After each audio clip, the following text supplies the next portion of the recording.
Ooh, my pits. Hi, friends. Pastor Enrico here. Pastor Takiendo de Femiosa de People Place.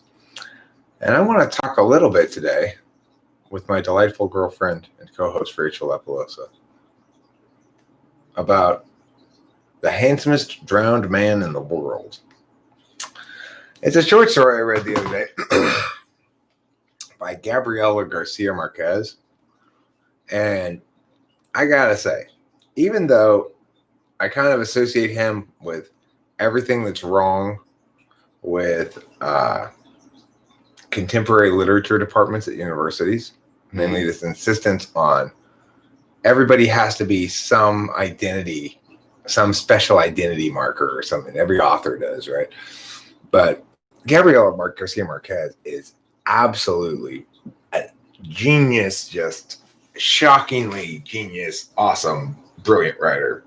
That short story is incredible. It's the first time I've read a short story that makes me think this is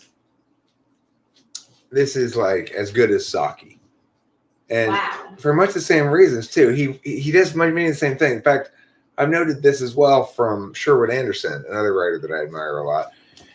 He doesn't use very much dialogue, almost none of it. And it's almost all narrative. And when he has characters talk to each other, he pretty much usually paraphrases them instead of saying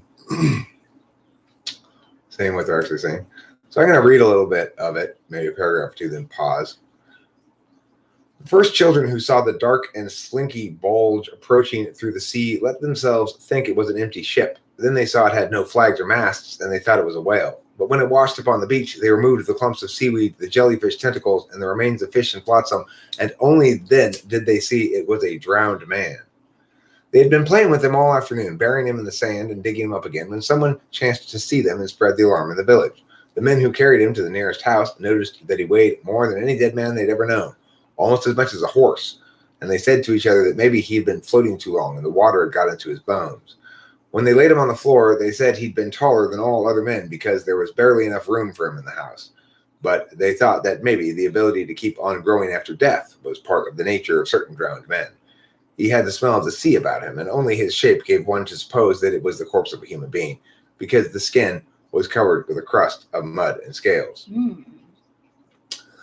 They did not even have to clean up his face to know that the dead man was a stranger. The village was made up of only 20-odd wooden houses that had stone courtyards with no flowers and which were spread about on the end of a desert-like cape. There was so little land that mothers always went about with the fear that the wind would carry off their children, and the few dead that the years had caused among them had to be thrown off the cliffs. But the sea was calm and bountiful, and all the men fitted into 7 boats. So when they found the drowned man, they simply had to look to one another to see that they were all there. That's the beginning of the story. Hi, Face Mesh. Hi, Greetings, Wisdom.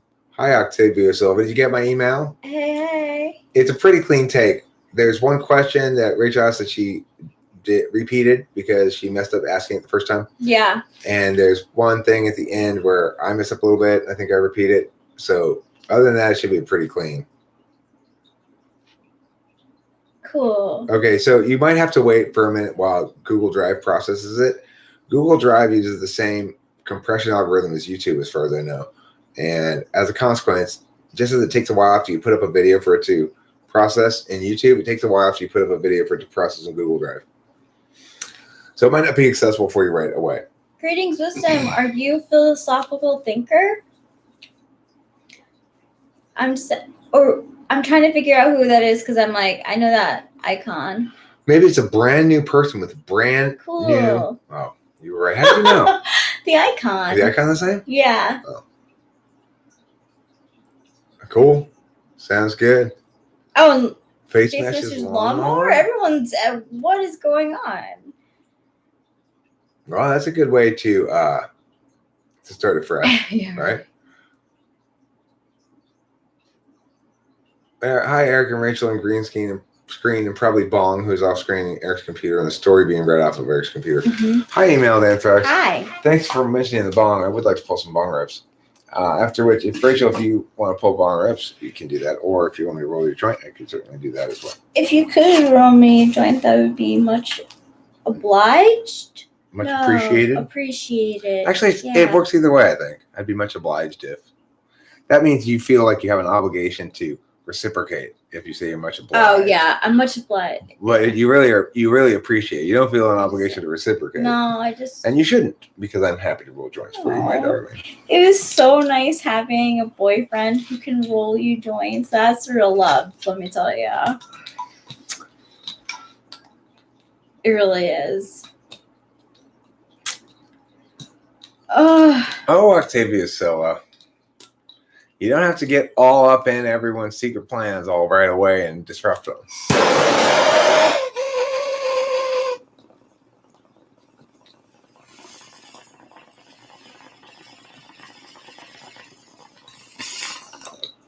Oh, goodness. Pee-pee. No, Octavia Scylla's not trolling you. Octavia Silva is saying, you have another name that we already know. I'm going to continue reading a little bit more of this, another couple paragraphs, then I'm going to come back to the stream and see what people are saying. It's a short story. It's only 5 pages long. That night, they did not go out to work at sea. While the men went to find out if anyone was missing in neighboring villages, the women stayed behind to care for the drowned man. They took up the mud off with grass swabs. They removed the underwater stones entangled in his hair, and they scraped the crust off with tools used for scaling fish. As they were doing that, they noticed that the vegetation on him came from faraway oceans and deep water, and that his clothes were in tatters, as if he had sailed through labyrinths of coral. They noticed, too, that he bore his death with pride, for he did not have the lonely look of other drowned men who came out of the sea, or that haggard, needy look of men who drown in rivers. But only when they finished cleaning him off did they become aware of the kind of man he was, and it left them breathless. Not only was he the tallest, strongest, most virile, and best-built man they had ever seen, but even though they were looking at him, there was no room for him in their imagination. They could not find a bed in the village large enough to lay him on, nor was there a table solid enough to use for his wake. The tallest men's holiday pants would not fit him, nor the fattest one's Sunday shirts, nor the shoes of the one with the biggest feet. Fascinated by his huge size and his beauty, the women then decided to make him some pants from a large piece of sail and a shirt from some bridal brabant linen, so that he could continue through his death with dignity. As they sewed, sitting in a circle and gazing at the corpse between stitches, it seemed to them that the wind had never been so steady nor the sea so restless as on that night, and they supposed that the change had something to do with the dead man. They thought that if the magnificent man had lived in the village, his house would have had the widest doors, the highest ceiling, and the strongest floor.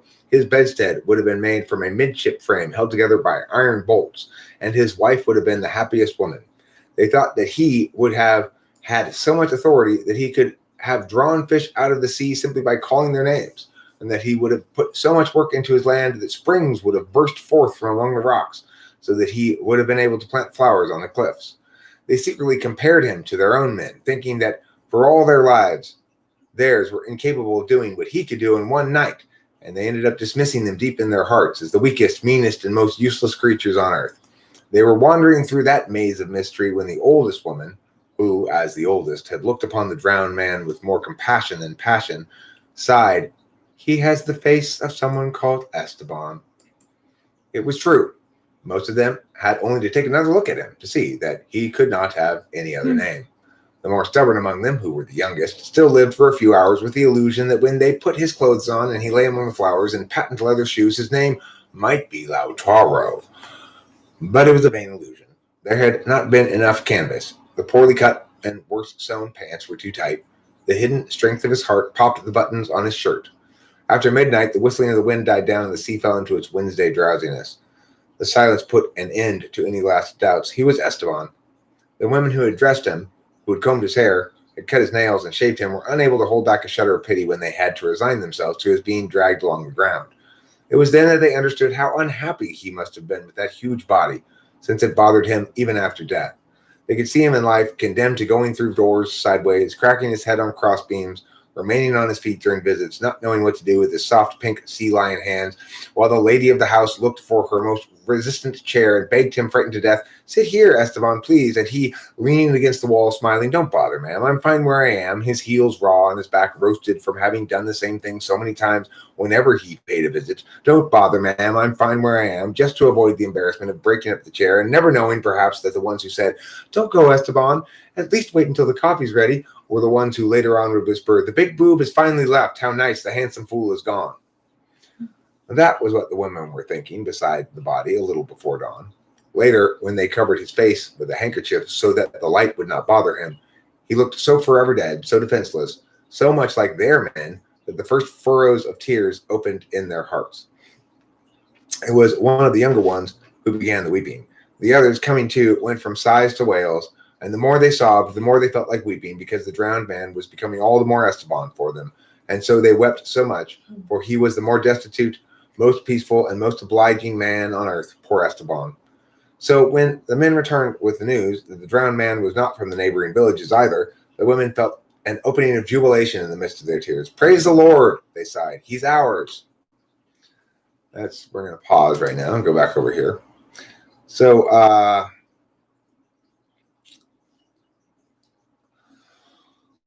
the thing about this story is, so far there's only been one sentence of dialogue, as far as I can recall, and it has been, "Praise the Lord" side, "He's ours." No, there's two. "Praise the Lord" side, "He's ours," and he has the face of someone called Esteban, and that's it. That's all the dialogue in the first whole 2 pages. I love how basically. Once they decide he's Esteban, they Is change. It's impossible for anybody to see him otherwise at that point. Yeah. Once the NI has set, then it becomes everyone's truth. Yeah. Tai Hyung, also known as V. Yo, Tiny Man 66. What up? Hi, Who Tiny else? Man 66. What Hi, up, Ruse Moose. Diamond? Oh, hey, Ruse Moose. Speaking of grass, I'm going to smoke a goat. Sup and what's up? Suh is what's up. What's a goat? The lawnmower. A lawnmower, my lawnmower, or Ruse Moose's lawnmower. The lawnmower that Ruse Moose and I share is a 7-foot tall goat. All right, let me return to this wonderful, wonderful story. The men thought the fuss was only womanish frivolity. Fatigued because of the difficult nighttime inquiries, all they wanted was to get rid of the bother of the newcomer once and for all before the sun grew strong on that arid, windless day. They improvised a litter with the remains of foremasts and gaffs, tying it together with rigging so that it would bear the weight of the body until they reached the cliffs. They wanted to tie the anchor from a cargo ship to him so that he would sink easily into the deepest waves, where fish and blind and divers die of nostalgia, and bad currents would not bring him back to shore, as it happened with other bodies. But the more they hurried, the more the women thought of ways to waste time. They walked about like startled hens, pecking with the sea charms on their breasts, some interfering on one side to put a scapular of the good wind on the drowned man, some on the other side to put a wrist compass on him, and after a great deal of "Get away from there, woman! Stay out of the way! Look, you almost made me fall on top of the dead man," the men began to feel mistrust in their livers and started grumbling about why so many main altar decorations for a stranger, because no matter how many nails and holy water jars he had on him, the sharks would chew him all the same. But the women kept piling on their junk relics, running back and forth, stumbling while they released in sighs what they did not in tears, so that the men finally exploded with, "Since when has there ever been such a fuss over a drifting corpse to drown nobody a piece of cold Wednesday meat?" One of the women, mortified by so much lack of care, then removed the handkerchief from the dead man's face, and the men were left breathless too. He was Esteban. It was not necessary to repeat it for them to recognize him. If they had been told Sir Walter Raleigh, even they might have been impressed with his gringo accent, the macaw on his shoulder, his cannibal-killing blunderbuss, but there could only be one Esteban in the world, and there he was, stretched out like a sperm whale, shoeless, wearing the pants of an undersized child, and with those stony nails that had to be cut with a knife. They only had to take the handkerchief off his face to see that he was ashamed. That it was not his fault that he was so big or so heavy or so handsome, and if he had known that this was going to happen, he would have looked for a more discreet place to drown in. Seriously, I even would have tied the anchor off a galleon around my neck and staggered off a cliff like Look someone who it is. who doesn't like things in order not to be upsetting people now with this Wednesday dead body, as you people say, in order not to be bothering anyone with this filthy piece of cold meat that doesn't have anything to do with me. There was so much truth in his manner that even the most mistrustful men, the ones who felt the bitterness of endless nights at sea, fearing that their women would tire of dreaming about them and begin to dream of drowned men, even they and others who were harder still, shuddered in the marrow of their bones at Esteban's sincerity. That was how they came to hold the most splendid funeral they'd ever conceived of for an abandoned, drowned man. Some women who had gone to get flowers in the neighboring villages returned with other women who could not believe what they had been told, and those women went back for more flowers when they saw the dead man, and they brought more and more until there were so many flowers and so many people that it was hard to walk about. At the final moment, it pained them to return to the waters as an orphan, and they chose a father and a mother from among the best people, and aunts and uncles and cousins, so that through him all the inhabitants of the village became kinsmen. Some sailors who heard the weeping from a distance went off course, and people heard of one who had himself tied to the mainmast, remembering ancient fables about sirens. While they fought for the privilege of carrying him on their shoulders along the steep escarpment by the cliffs, men and women became aware for the first time of the desolation of their streets, the dryness of their courtyards, the narrowness of their dreams as they faced the splendor and beauty of their drowned man. They let him go without an anchor so that he could come back if he wished and whenever he wished, and they all held their breath for the fraction of centuries the body took to fall into the abyss. They did not need to look to one another to realize that they were no longer all present, that they never would be. But they also knew that everything would be different from then on, that their houses would have wider doors, higher ceilings, and stronger floors so that Esteban's memory could go everywhere without bumping into beams, and so that no one in the future would dare whisper, "The big boob finally died. Too bad. The handsome fool has finally died," because they were going to paint their house fronts gay colors to make Esteban's memory eternal, and they were going to break their backs digging for springs among the stones and planting flowers on the cliffs, so that in future years at dawn the passengers on great liners would awaken suffocated by the smell of gardens on the high seas, and the captain would have to come down from his bridge in his dress uniform with his astrolabe, his pole star, and his row of war medals, and pointing to the promontory of roses on the horizon, he would say in 14 languages, "Look there, where the wind is so peaceful, now that it's gone to sleep beneath the beds, over there, where the sun's so bright that the sunflowers don't know which way to turn. Yes, over there, that's Esteban's village." It's a really nice story. You and Face Mesh are having a slap fight? Okay, cool. You are the lemon. Sean Ryan Barron cued me on to some third party made a video about Tight Police and Marty, and he shared it with me. Maybe I should get that and share the link. This guy I mean, there are a surprising number of, I don't know what to say except just crazy people. I don't know what else. I don't know what else to call it. I don't know what the deal is really. I have no idea, but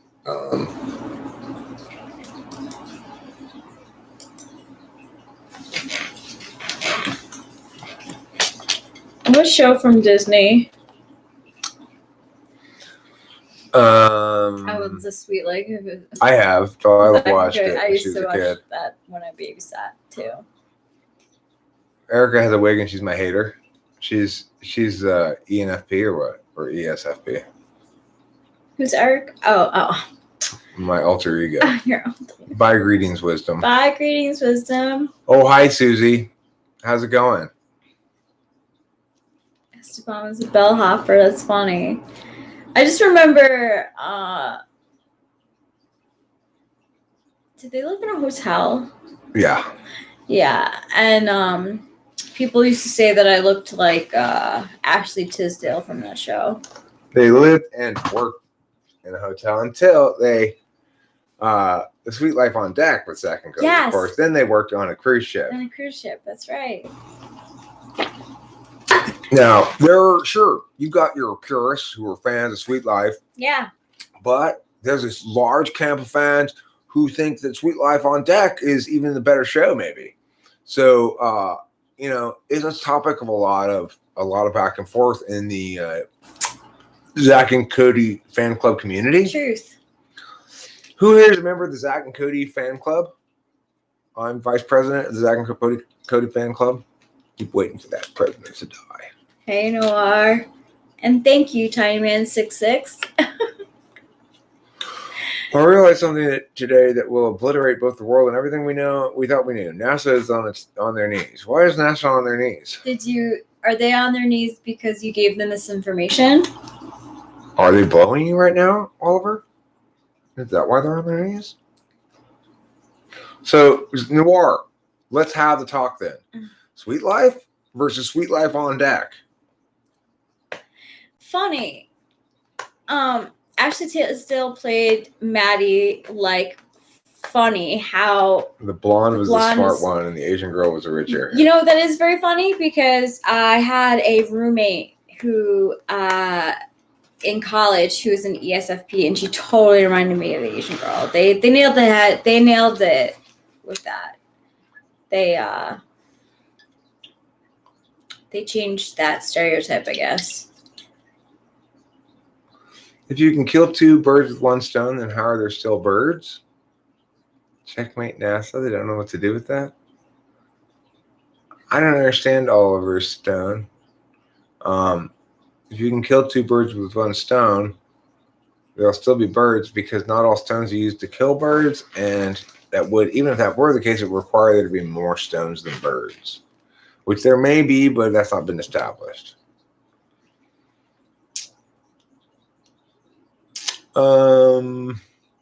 I don't really remember Face Mesh. When Delilah was watching Sweet Life and Sweet Life on Deck, she was probably between, 6 and 10 years old, somewhere in there. That makes sense. So that means I was late 30s. So I wasn't really paying that much attention to either Sweet Life with Zach and Cody or Sweet Life on Deck. But actually, I think Sweet Life on original Sweet Life is better. Yeah, me too. Now that I I think about it. Yeah, I didn't know why they had the on deck one. I was sort of just joking because it's like, I know about these things for some reason because I'm a parent. That's why. That's not for some reason. And I know because I babysat. And it just happened to be in my child's childhood period of time. So it's a weird connection I have to people my daughter's age, that we have the same TV background. We watch the same that is shows something that you can, for people who are like early 20s. That's actually really important because that keeps you in touch with some of the culture, I do remember regular Sweet Life making me laugh, so. Whereas I think Sweet Life on Deck just annoyed me. I hate, but the Asian, I don't know how else to say, I don't know her name. She was actually pretty funny in it. I laughed at her a lot. It was an enjoyable airhead rich girl. I thought she was. Now, Face Mash, isn't it possible that you just grew up a little bit too much for him? That's the tough thing is everybody says that about shows when they were a kid. It's like kids shows started sucking when I stopped being a kid. That wasn't you that changed and not the kid shows. Yeah. I used to watch. When I grew up, I was a Nickelodeon and Disney kid. Totally. We only used to watch that, and if my parents were, like upstairs, I tried to watch HBO or MTV. But I was really only allowed to watch Nickelodeon and Disney as a kid, and I loved it.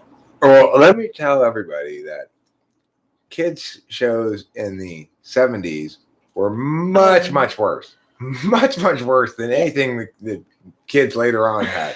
Like, we got the worst of the Hanna-Barbera cartoons, which were they were so oh my God, those fuckers made. Put so little effort into their cartoons. And they just use these kind of like moving backgrounds and stuff behind them. The question mark says, Eric, I thought my MBTI type was INFG, but it looks more like ISTJ lately. What should you do? You should pay me $100 to type you. Yeah, that is the answer.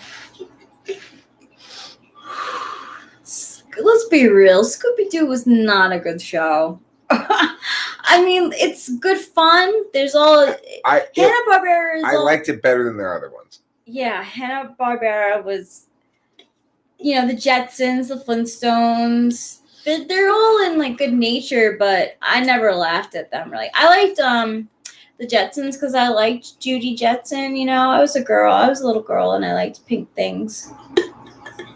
So Judy, I think, was the daughter. Jane, his wife. Yeah. Scooby-Doo.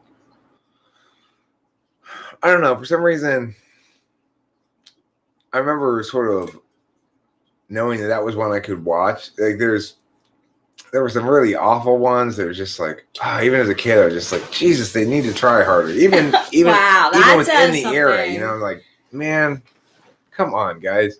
That's for a person of the era to say that really is big. Do you mind if you? Oh yeah, right. Sorry, I forgot. It's okay. Yeah, well, it's one plot device repeated over and over and over again. But that's fine. The thing is, what's cool about it is your relationship with the characters, I guess. I watched plenty of Grand Adventures of Billy and Mandy. See, I have I wonder if my brother was watching cartoons a little bit above his age. I wasn't. The thing is, here's my take on cartoons of that era. The one that was genuinely like disturbing, even to me, and I never could understand why they had this, or like, because they positioned it not like as an Adult Swim kind of thing. Is Grand Adventures of Billy and Mandy. I always thought it was disturbing. No, not that one. I'm sorry. Courage the Cowardly Dog. Courage the Cowardly Dog. Courage right. is not funny. Not Grim Adventures. Courage, I always thought was disturbing. No, my bad. I misspoke. Courage, I watched plenty of episodes of it because it's like Delilah wants to watch cartoons, and she didn't really dislike it, but I disliked it a lot because there's none of the characters. The only character that's likable at all is Muriel, and she's useless. She is useless. She's never even in it. Really. Eunice is awful. Courage is trying his best in a world in which he has like no power and no way to appeal to justice or anything like that. And the whole thing is just sort of this dark sort of feeling of emptiness about it that I never liked it. Some of it was right at just creepy. And I was watching it as an adult. Yeah, me too. Hi, PNP. Welcome home. I'm not certain I can sit there and watch a grown man cry over some dude who's upset over a guy who is an ENFP. What are you talking about? Hello, did I put that link in here to that guy's video? Eric, can Rachel tell us her thoughts about Marty Glenn? I don't have any. I mean, literally, we had a live stream earlier, and somebody said Marty something, and she's like, "Who's Marty?" Totally forgot. It was totally honest too. Yeah.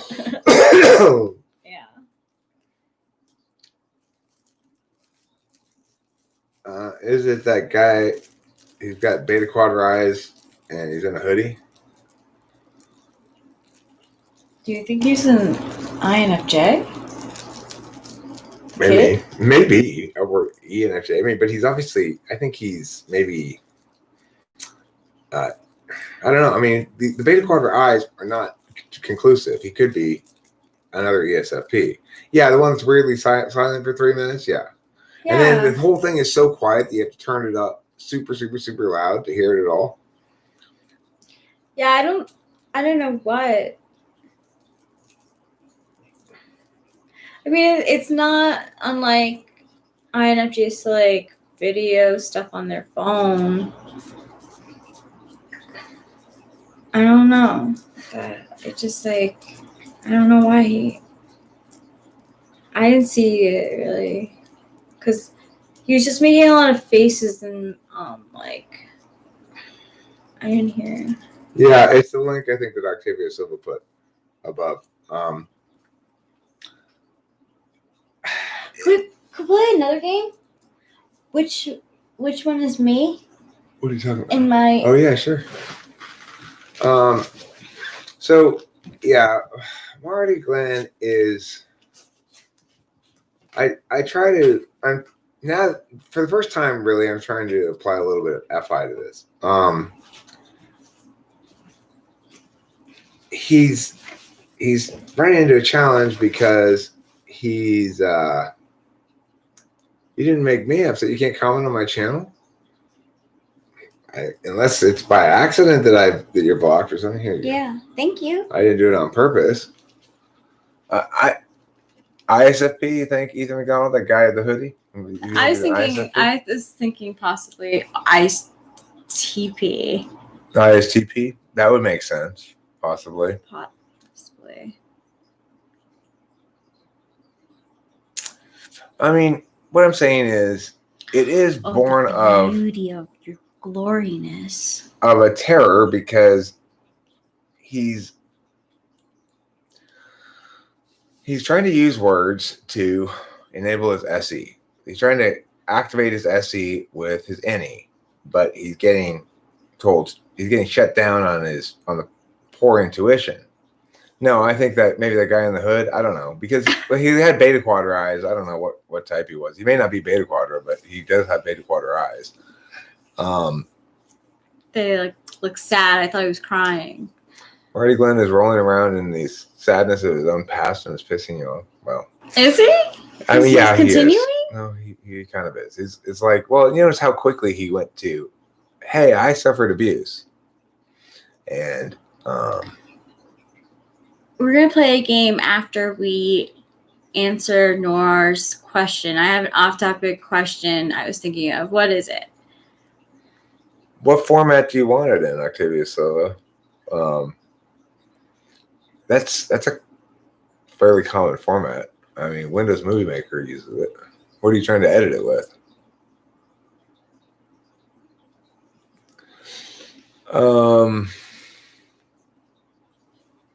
When people are that quick to use their abuse as an argument, it makes me not believe them. The Kitty Pageant winner. Well, in general, I would.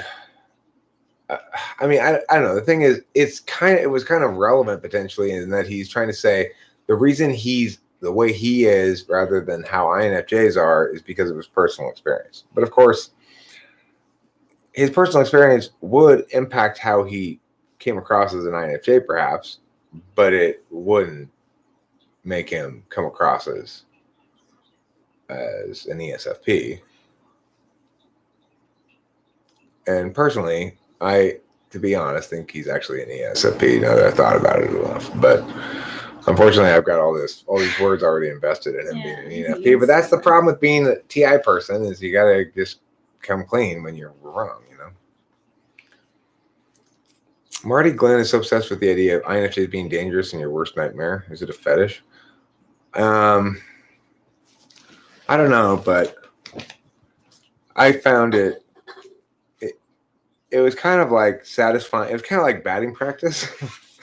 And the only part of that batting practice I particularly got any sort of satisfaction from was his attempt to intimidate me and his claim that he would manipulate me and all that stuff. I appreciated that particular, slow ball down the middle of the plate because I still feel some FE gratification from going, the fuck you will, you are never going to intimidate me. I like to use the expression, not in a trillion lifetimes. From the wrong end. No, that's the right end, actually. Okay. It's just, this is not stuck properly. So we're going to play a game called Which One is Rachel? Which One is Rachel? My dad sent this to me in the mail with my boots. Okay. That's a very TI Dom objection to that, right? Look at Susie's objection to Marty. You don't know who you're messing with. Ugh, decide, are you a battered feeler or a thug with scary homies? That is so funny. You did hit the nail on the head. Okay, the left one. So, okay. There's 1, 2, 3 children here. We're going to call this one the left, the middle one, the middle, and this one on the right. Octavia Silva says left. Left. Face Mesh says left. Okay, no. Okay, right then, they say. All right, so in other words, it's backwards for you guys. Fine. So, yes, you are correct. You guys are right. Yeah, it is me on the right. A lot of people get me and my sister when we were younger mixed up. I thought maybe it was her sister. Yeah, because I do make that kind of face. Well, because your hair's longer in there, maybe is why I got confused by the hair. Mm-hmm. No, you're not the only one. You're not. I think if you had hair that looked that length, maybe I'd be more likely to pick that child. Totally. And no, but you're not. Don't feel bad about it because everyone when we were growing up, we looked a lot more similar. We do look similar now too. I look more like my mom's side of the family. She looks like my dad. And my brother looks exactly like my dad, just with my mom's coloring. Just like Ren looked more like his mom. Yeah. And his brother looked more like his dad, Satan. Yeah. Thank you, babe. It's not lit, though. It's just fixed a little bit. I think only girls can see other people's faces better, so don't take it too bad. I'm not a very visual person. I already know that. I don't notice when people get haircuts. I don't notice when stuff, I'm not very visual, so. Yeah, my eyes and my hair color. I have dirty blonde. I grew up with dirty blonde hair. And my sister has very dark brown. Eric, what you said when he intimidated you, he says that almost every video. He said it in the first video I saw. What, that he's your worst nightmare? That he's so badass or whatever? That he will intimidate and manipulate you?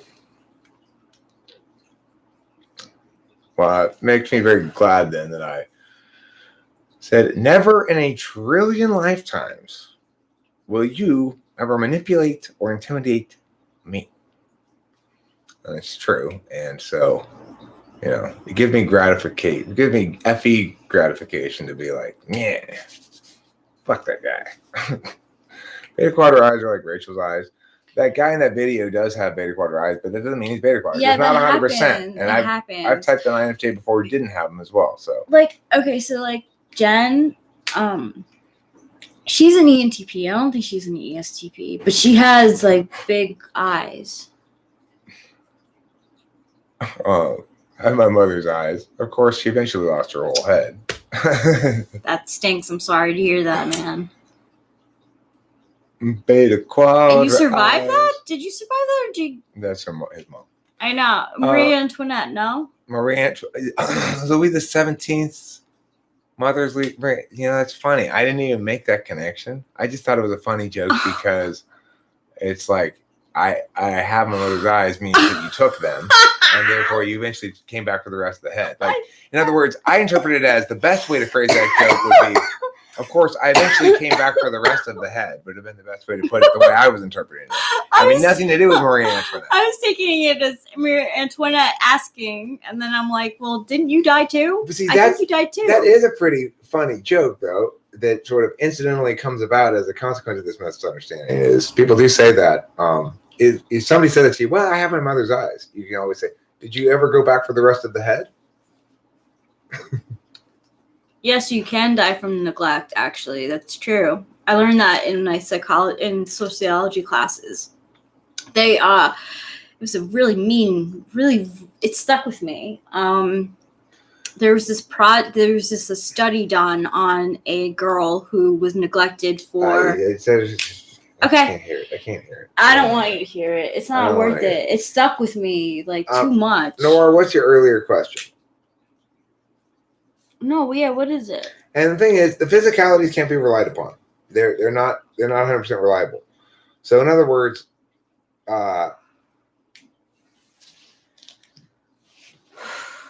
emailed Anthrax. I literally pray not every guy out there thinks like you. I hate dating a girl with a sister sometimes. It's happened I dated a woman, found out her sister was hotter. I like my INFP because she's a better looking sister this time. That's very FE and not very FI. Yeah. Glenn Case proved that you two like to provoke dummies for fun. I was making a type police video, Cloud. I didn't know I was going to provoke him until after it was over. Cloud. Oh, hey, Cloud. And Cloud. Well, so did he call himself a dummy? No, Cloud's saying that he likes to provoke dummies for fun, and so do I.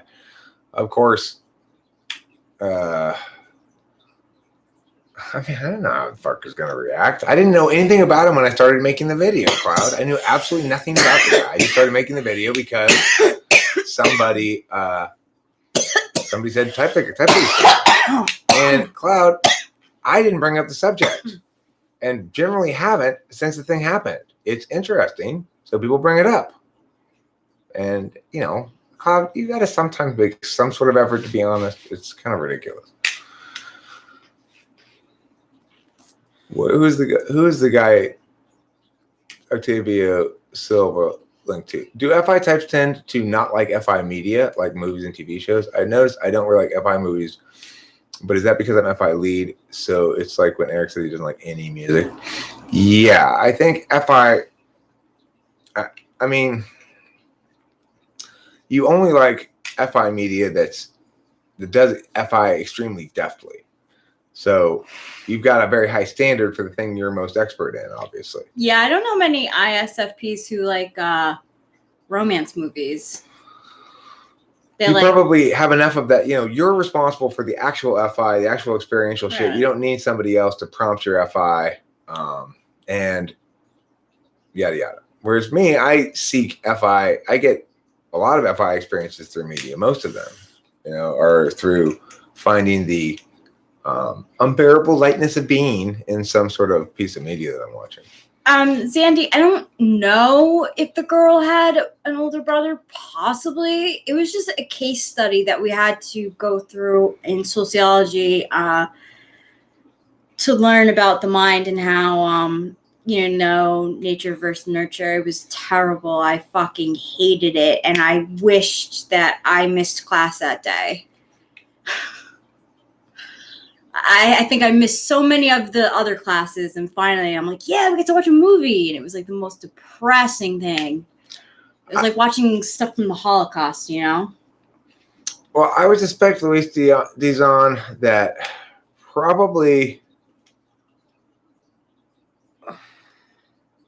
I mean, the answer might actually be C.S. Joseph, because Marty Glenn does a bunch of BPD videos and narcissism videos and stuff like that are probably less linked to TI questions in general than the stuff that C.S. Joseph is doing. In other words, since C.S. Joseph is doing exclusively TI stuff that needs to be validated by TI and failing to validate it by TI, then he's going to have the least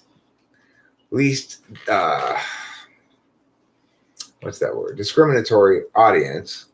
You know, the audience with the least discrimination, the less discrimination than Marty Glenn, because Marty Glenn is, at least some of his stuff is not requiring any TI justifications probably, and those things might be relevant to you regardless of whether, you know, he doesn't. In other words, he doesn't have to be logical in those. So it's possible that.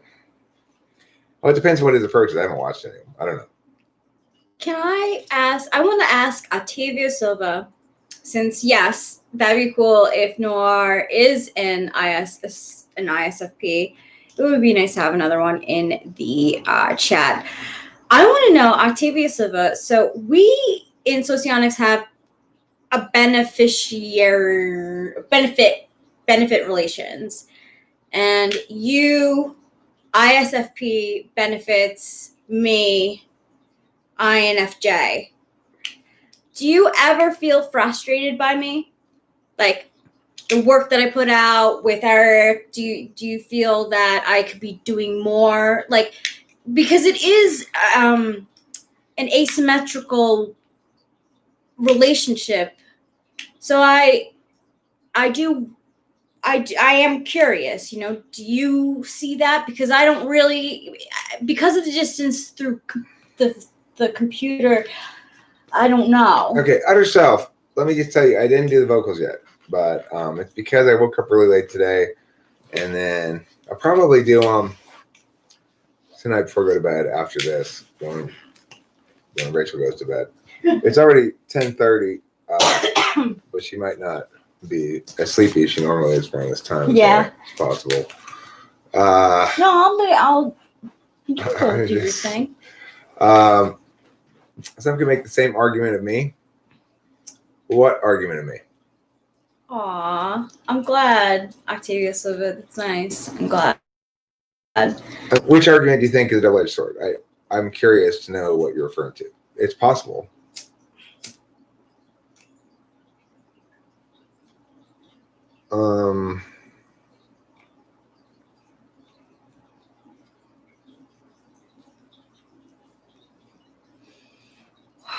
Outer Self asks, are you aware if there's a connection between unresolved childhood trauma and over-identifying with your sixth thought function? Well, it would make sense that there'd be some sort of link, because if you're undergoing trauma as a kid, it means that you are not allowed to be comfortable in your natural state of being in some way.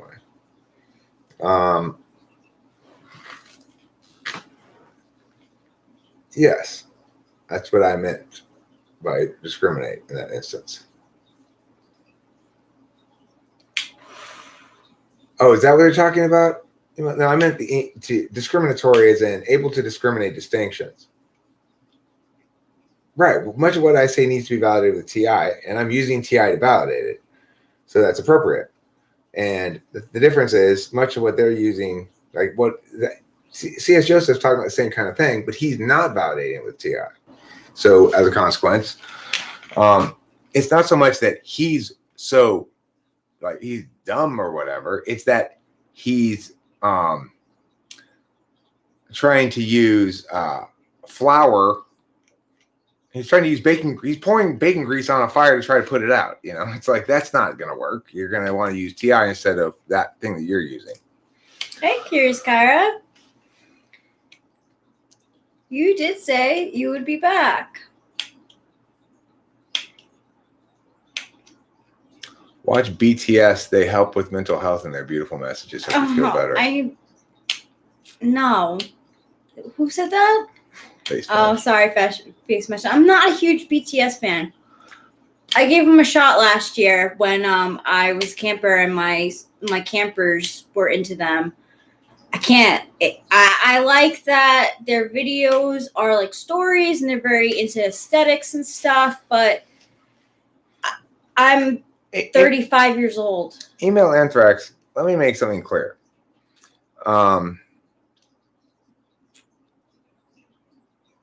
Following a rule is not the same as being able to point to instances where somebody is consistent with following a rule. So it might very well be the case that you might see examples of somebody apparently using TI. In other words, it is possible even for a TI polar person to identify an instance where two things are consistent, to identify an instance where two things are inconsistent. So we see this in Marty's response. Marty points out a place where I'm inconsistent with myself, right? But he's not actually evaluating consistency objectively or from a disinterested calculus. He's trying to use inconsistency where he can find it, but not adhere to it himself at all, and only apply it on the most surface level. That's absolutely consistent with TI polar. He thinks that he can use consistency without being subject to it ever. And even when he tries to use consistency, he gets it wrong. So he says that because I posited possible different types for him, that I couldn't be trusted, that I didn't know what I was talking about or whatever. Because as a matter of fact, I use TI. So I'm aware of the fact that It's probably premature for me to be too certain here. I've got my gut instincts, but I know that those sometimes prove wrong, as it did in this instance. It's like, unfortunately, I spent a lot of time saying it was an ENFP, and at this point, I actually think he's an ENSFP. It happens. But that's because I'm TI. I'm fair, and I'm actually evaluating the actual things. I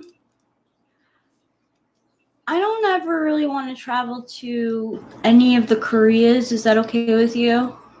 Sure. All right, cool. Because South Korea, like, I'm not really into your culture. No offense. Like, you guys don't like weed. You get jail, like, major jail sentences for weed. But then, like, liquors all over the place. Like, my friend who went to South Korea, she said that in the morning, it's normal for, like, a person to be lying in the middle of the street, like, drunk, and people first just step over them because it's so normalized. Like, I'm sorry, but I'm not down with that culture. Like, listen, email anthrax. Okay, so you may be able to point to an example of a video or two where C.S. Joseph has an example of TI justification or two. Like I said, even an ESFP person will make appeals to consistency on occasion when it serves their interest if they're able to notice them.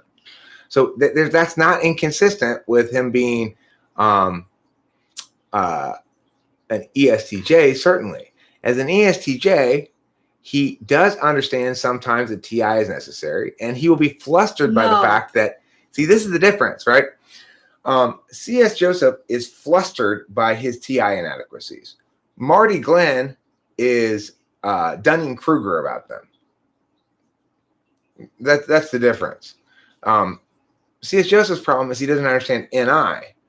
In other words, he thinks that if he doesn't have to broaden the scope of TI, if he can justify this thing as TI is consistent within this little node here, he doesn't have to look at broader nodes or see how it interacts with other nodes or whatever. It's ignoring TI. It's not blind, right? Yo, it's a beautiful place, but they're very passive. It's not an aggressive, like, North Korea and South Korea are so opposite. I have no interest in going to a country where I can't smoke weed, but I have to step over a drunk person's body. Like, fuck you. Like, you're not all peaceful and okay with everything. I know you're not. Like, be real. Like, I don't like people that are very submissive. That's all. And South Korea has a very submissive but ass backwards way of living. Who gives an any impression? You're talking C.S. Joseph or Marty? That I'm glad that Taekwondo is Korean. I like Korean food. I like Korean people probably too. I just have no interest in visiting. Sorry. I like to smoke weed. I don't like to drink. I'd have a problem being there. There's a lot of countries like that in the world, though. Yeah. Okay. So remember, face mesh is kind of trolling here as well. This is not really face mesh. This is sure. Yeah. Yeah. Don't let LM get under your skin. I do want to say that just being real, I do have I don't know. Yeah, I think she's just saying that there are, I think from an INFJ perspective, that there's something inherently hypocritical about a culture that so embraces alcohol and so demonizes marijuana. Yeah, it's really bad. And it's not just the drinking stuff. My sister recommended it's called The Terrace House on Netflix, and it's basically like MTV Real World, but in Korea. It is so boring. Talk about having no personalities whatsoever. Okay. That's just that was good for my sister, right? Like, she's just like living in this fantasy world where there's no problems. And like, to me, I'm like, these people. Okay, all right. I just don't want to go there. Fine. I have no problem. Marty, Not but going CS there. Joseph has SI greater than NE. So, I mean, the thing is, if you're saying Marty comes up with his own ideas, yeah, I suspect some of those are probably his own ideas, for sure. I mean, I think the boat concept was his own idea, but think how long he took to say, being an INFJ is like being on a boat where you're trying to put up the mast all the time, but all the people around you continually knock it over. And you get frustrated because you're the only one who knows where you're going. How long did it take to say that? Octavia Silva, my friend who went to South Korea and was obsessed with Terrace House and like South Korea, she's an INFP. She was totally fine with the drinking. She was like loving it. She was one of the people who was stumbling out 3 a.m. Like she loved the culture because they were so like inviting to her. Like it is very inviting, but well, you know, it's one of those things where it doesn't tolerate individuality. No. In the same way the Japanese culture ultimately doesn't tolerate it. Yeah, so I think and they punish people who are individualists, right. And that's going to offend individualists to some extent. Like Americans, I guess. Or me, just me. You know, I like to be myself wherever I am, and I'm pretty sure that it would be difficult for me to be in Japan and South Korea. Japan too. And I love anime. I love a lot of Japan modern culture, but I also don't like a lot of it. So here's the thing that shows you that it takes more than just valuing TI on some level. So C.S. Joseph does value TI. There's no doubt about that. That's why it's possible to fluster him about his bad TI. He understands that that's how the world judges. You know, it's an absolute value for him for judging the external world. It's got to be thinking-y, but he knows he doesn't validate on it. So it's possible to fluster him. So it's true that, you know, he values it. It's not enough to just value TI. What do you see when you've got polar NI? The things he types people as are sometimes mind-bogglingly wrong, and sometimes just not getting intuition wrong. So it's like with me, ESTP is not a mind-bogglingly bad typing.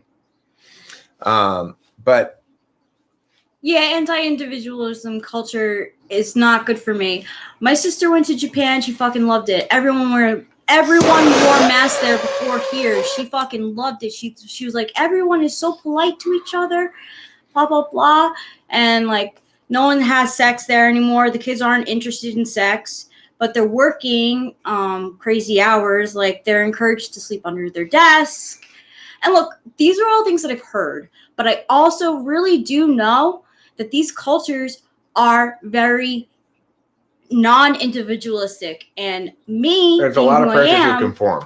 Yeah, me being who I am would probably get in trouble. As I probably would as well. Although I think that it's like as Americans, if we were to go, say, take a vacation to Japan, we'd feel very welcomed and everything because they would value us as they in the way that they value outsiders. Yes. So I think if yes. For example, we were born and had our childhood and raised there by parents, we would not feel very we'd feel like second-class citizens for sure. Yeah. So I mean I do think there's that reality, but I suspect that because we aren't Japanese, that our experience of Japanese people would be very positive. Yes, I do too. That they like us as Americans for being Americans and for not trying to be or fit into their culture at all.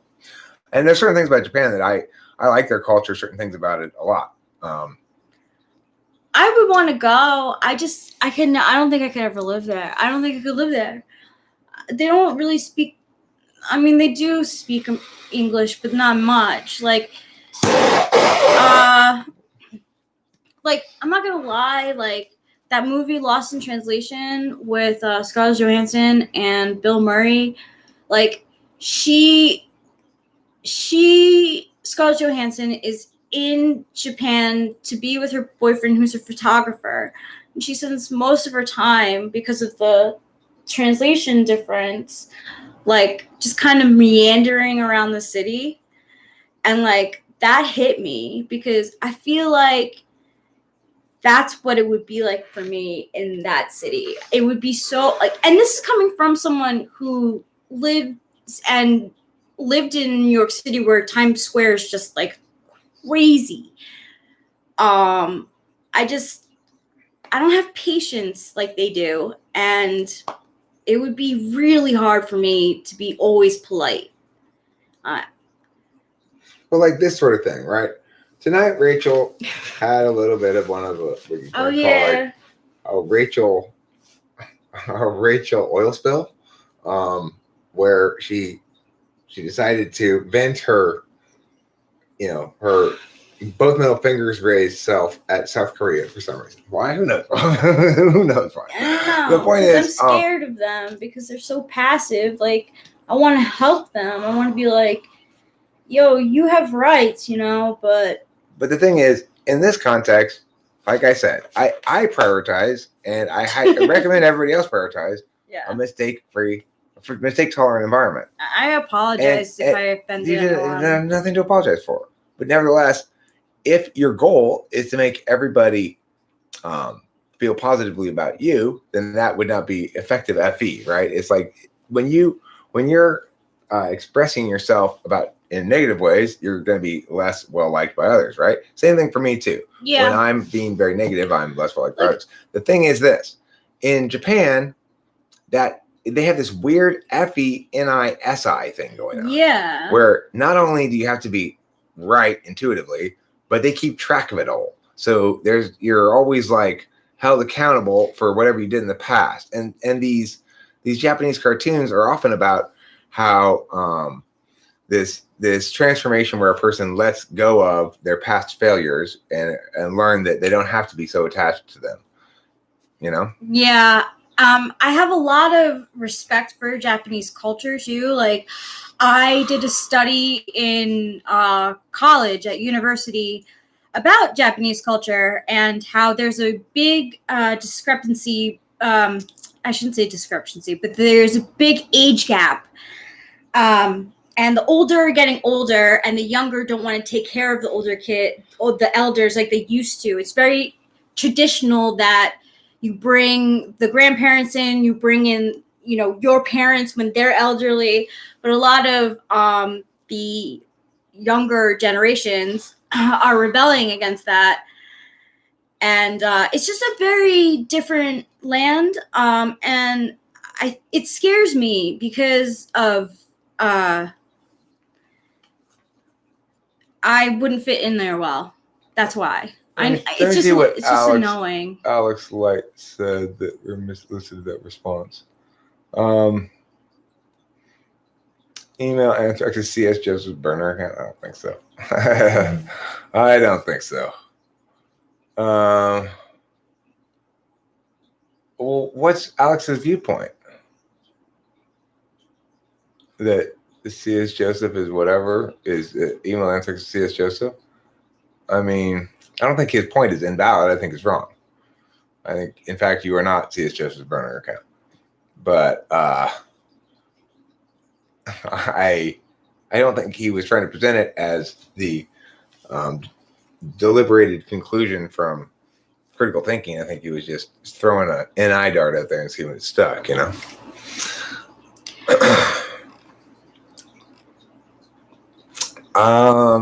ESTJ men are kind of arrogant and inept. If you're depressed, they just tell you to grab yourself by the bootstraps. Stay safe, baby girl. The thing about ESTJs that's frustrating is because they're NI-polar, they don't understand how words stick around. This ESTJ parent that I talked to about my client a lot, she calls me a lot to talk about these things. I explained it tonight to Rachel as the reason she keeps calling me back to hear the same thing is because the NI wears off after about a day. Yeah. Because she keeps calling back to say the same thing. I think the most offensive thing is someone outing someone before they themselves come out of the closet. Outing someone who's gay? That is like, that is a personal thing.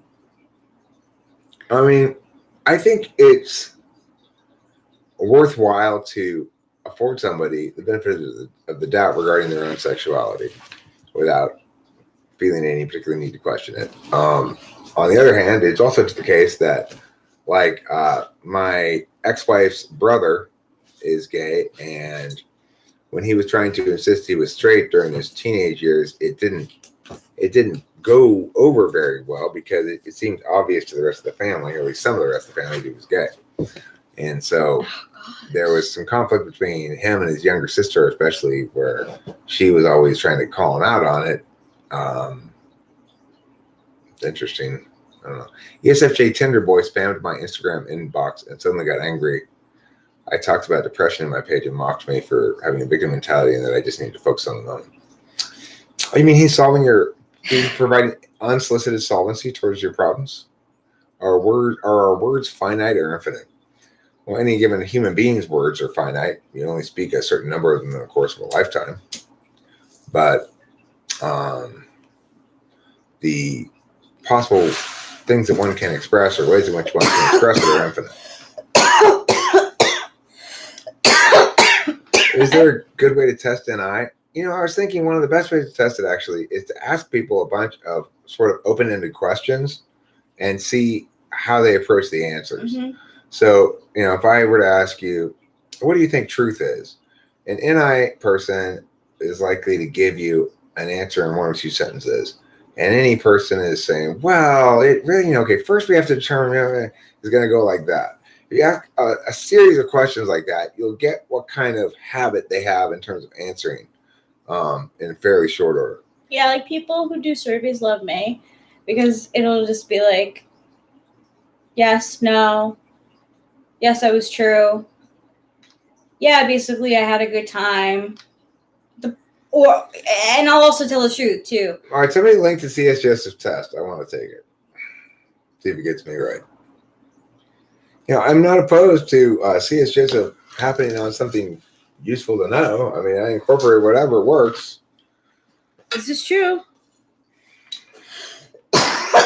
Sorry if I didn't mean to go off on other lands. I'm just so patriotic. Rachel, it's fine. Like I said, you know. I really am very patriotic. It's a double-edged sword.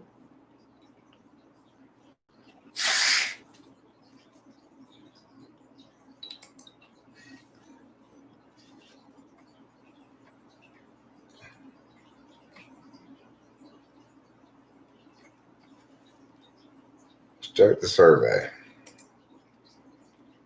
How old am I? 48 to 60. Male.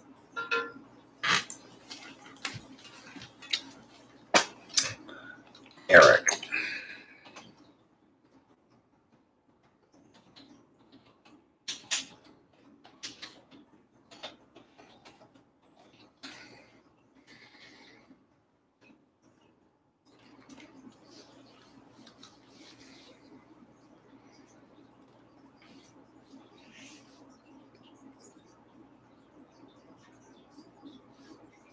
So I'm supposed to look at this and say which one I am? Okay. Directed communication is explicit, specific, concise, and forceful. Leaves little doubt as to meaning or intent. Chooses owner of those roles in a conversation. Directive is saying what you mean and meaning what you say. With implicit, wordy, descriptive, and vague.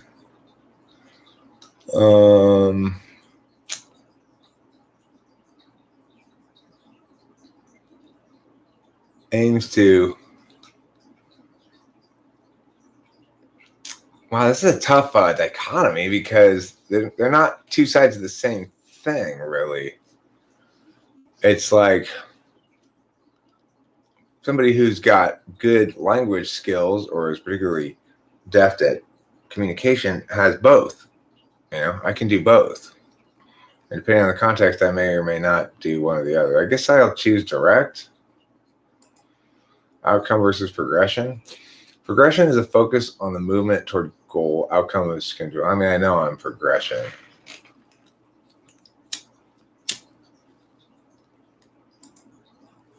Initiating and responding. Initiating is a willingness to start or lead a conversation and to change topics at any time. Responding is the preference for a passive role in a conversation. Okay, well, let's see. Where's the choice for the other one?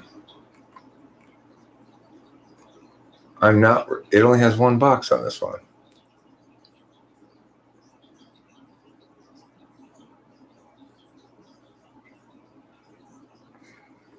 Doesn't have.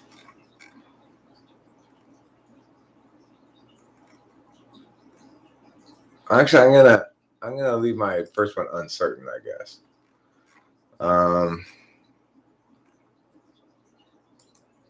Initiating. Systematic or interest. Systematic. Affiliative versus pragmatic. Pragmatic. Abstract versus concrete. Abstract.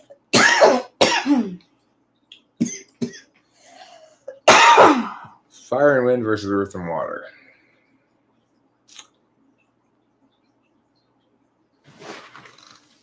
I guess fire and wind.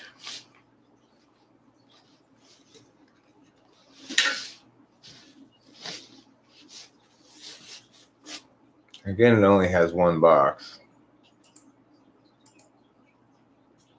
I don't know why. And I picked the other one, so I guess I'll just leave it. I'm done. Sword and mace versus spear and bow. Deductively reasoning.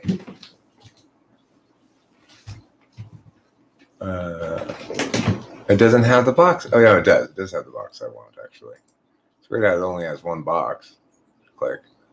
Quadra. Crusaders, philosophers, wayfarers, or Templars.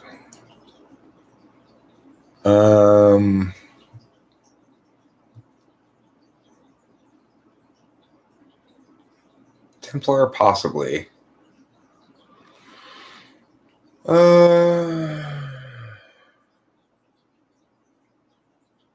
Not Crusader. Philosopher, possibly.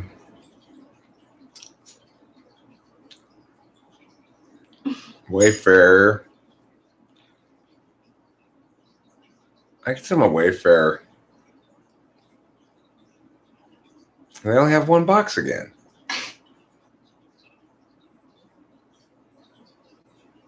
Before your result can be submitted, you must check every box available to you above. Some answers have been hidden from you based on the first answers you checked. If you want those answers to be revealed, uncheck your original answers. So, in other words, I can't be what I am. That's what he's saying? Yeah. I can't answer fire and wind because of something else I picked somewhere above.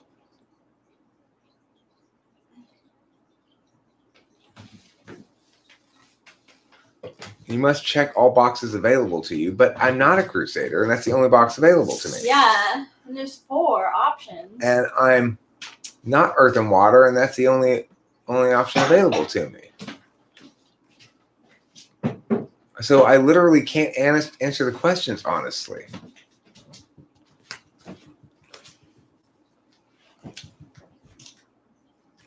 All right, so the only thing I'm uncertain about and actually okay with leaving unanswered is directive or informative. Now it only gives me the informative box.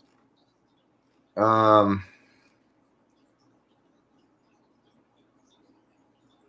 this is crazy. I mean, I'm not going to click the box that says, all right, okay, fine. I'll click Crusader. Even though this is the one I least identify with of the 4. I'll click it and see what it says. And what else do I have to click? Earth and water. Okay, fine. I'll click those 2 and we'll see what it says. It's ridiculous.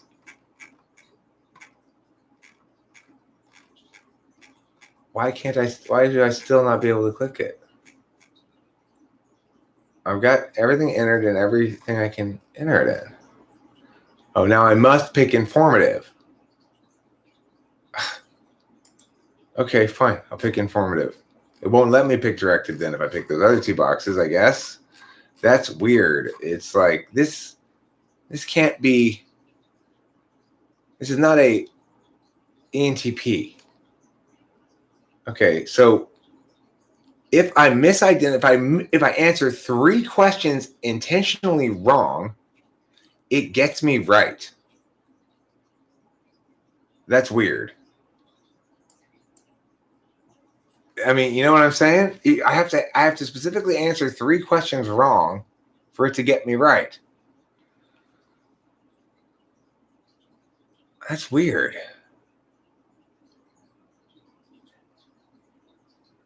I mean, it doesn't work like that, email answers. I'm 100% on most of them.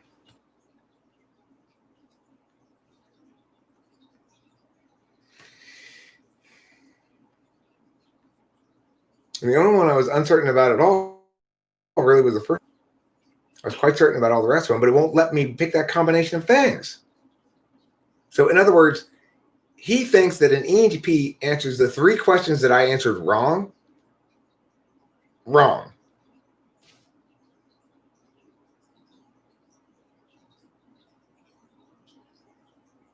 No, I'm not gonna check. It's like what I said. It's I'm 100% on most of them. The last one, it could be one of 3, but it's definitely not the one that I picked. Yeah, I wouldn't even let him. It's like the one of the 4 that was definitely not me, of the last 4, was the one that forced me to pick. Because it won't let you pick a combination of things that it doesn't say you can be. So obviously it misunderstands ENTPs terribly because it thinks ENTPs answer 3 questions exactly wrong. I don't even remember what I put. It's so backwards, right? It's so backwards.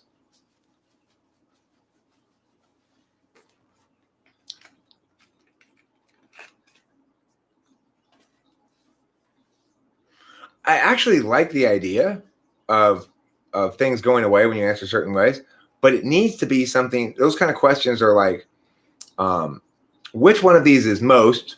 Which one of these is most meow meow meow? Which one of these is most meow meow meow? Which one? And they need to be exclusive of each other. So because this is most highly prioritized, this other one can't be also most highly prioritized because there's only one slot for that. That kind of distinction makes sense. It's a good idea to make people ordinally rank things because then they're not as subject. If you have 4 positive things, they're not as subject to bias, you know? I mean, that's what I put down. That's what it forced me to put down. This is what I put down. It's not what I identified with. It's the one I least identified as. So, you know. Yeah. What? Yeah, Activius, I saw that, like, in order to, like, enter into his contests and stuff, you have to be a member, and I get it was 35 last time I heard, but I guess he upped the price to 37, I guess, for lifetime access. I guess ENTP is Crusader, Informative, Earth and Water. Informative, maybe. That was one I was unsure about.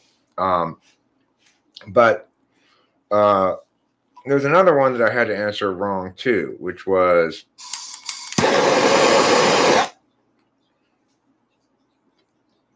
I don't remember exactly. What does that word mean, dichotomies? Face mesh? We're not your playthings, okay? We're not your NPCs, your non-player characters. We have lives too. We have real lives with real people in our lives and real problems. Yeah, like, I'm sorry that what I said before, and also I haven't been able to cry, and I want to. Here's the other thing, is everybody else seems to think I care a lot more about C.S. Joseph than I actually care about C.S. Joseph. So it is true that people who care a lot about C.S. Joseph keep bringing him up to me. But it's not because I hate the guy or think he's always wrong or whatever. It's just because, we have history of having some conflict, I suppose, but I don't care. I'm not attached to it at all. But a lot of people seem to be very attached to the idea that I am attached to it and that I do want to talk about C.S. Joseph all the time. A lot of other people, I don't think I really ever bring him up, maybe every once in a while, but other people bring him up all the time, So that's the thing to remember, is that it's when people go, hey, C.S. Joseph is right about something. So I don't care. I'm not saying C.S. Joseph's always wrong. I don't hate C.S. Joseph. I do think that he's quite disingenuous in a few different ways, and that he spreads a lot of misinformation, and he doesn't defend his position with good argumentation.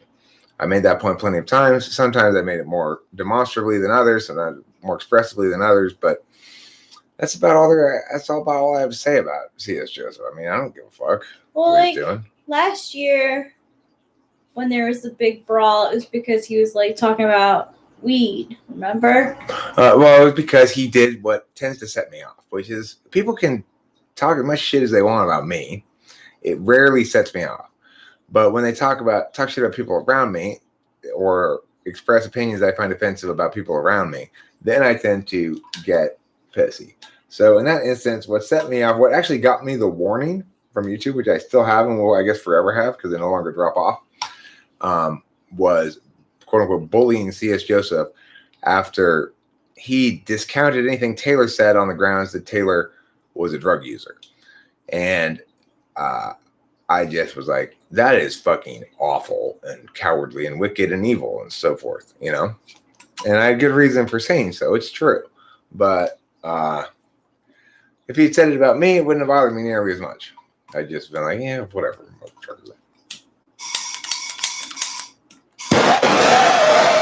Oh, I didn't know that's how it started. I just remember the live stream. Did you run into the same problem that I ran into, Susie?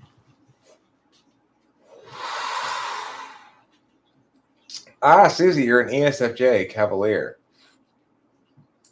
Well, that's not right. That's for sure.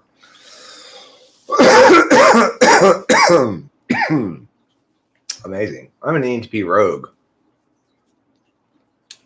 No, I'm an ENTP rogue. Should I take it?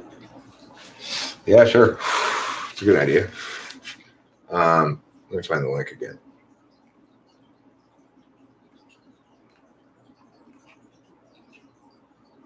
Where is that link?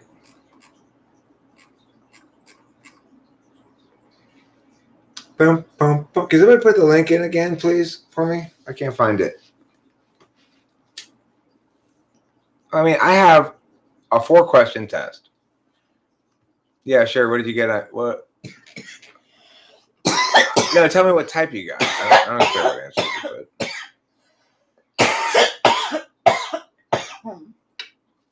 All right, Rachel, here. Cool. Takes a second to load.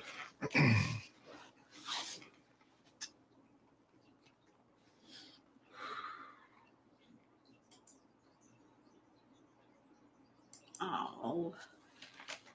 I'll do this part. Thanks.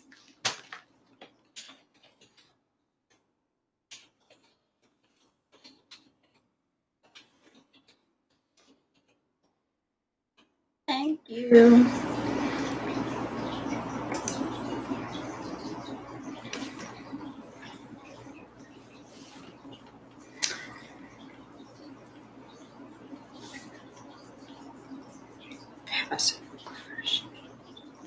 Beating around the bush. See, some of these.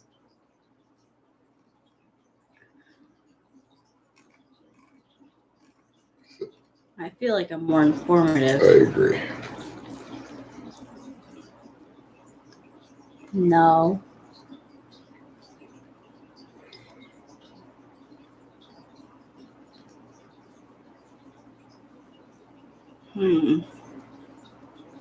No. If you're not sure, skip it. I think regression more because do it right the first time. Oh, yeah, I think I think progression as well. Let's see if it lets me continue. Initiating versus responding. Okay, speak, me, engage. Shyness. Well, I can only what? You can only choose initiating. But I said go. there's no way unclick that like the one totally above. goes again. Unclick progression. Leave that Okay. one unchecked. Click initiating now. Wait, what did you say you wanted? Initiating? I think the other one. Responding? responding, yeah. You wanted responding. Okay, now click responding. Okay. Okay. So leave the one above it unclicked Okay. right now. Although you're gonna have to click the other one, I guess. But Okay. We'll go back to it. Interests are systematic. Make contracts, audit, no. Model have structure. Use best practice. Processor, no. Being cheap. Profit over people, no. Glossing over details, yes. Insensitivity, no. So I guess maybe sometimes. skip this one then. It's got both of them, so skip it. And then I'll give you just one choice. Okay, so abstract or wait, go back up again. Affiliative or pragmatic? Pragmatic.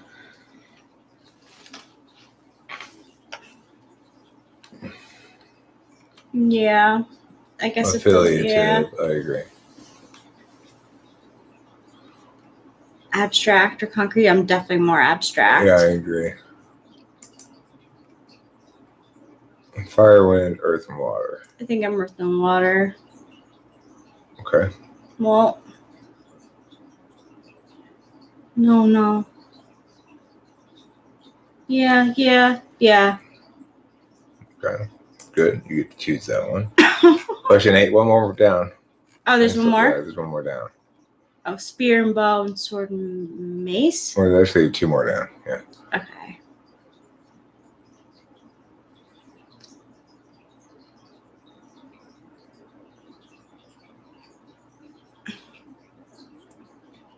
This is a mishmash of things. He's got things that should be. He's mixed these 2 things together, so it's almost impossible to distinguish between them.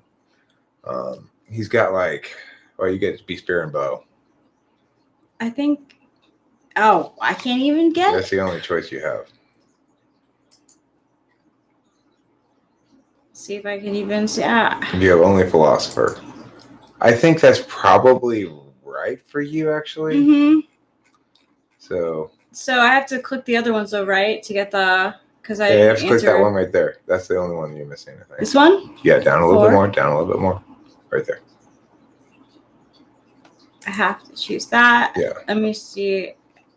Did I click the first one? No.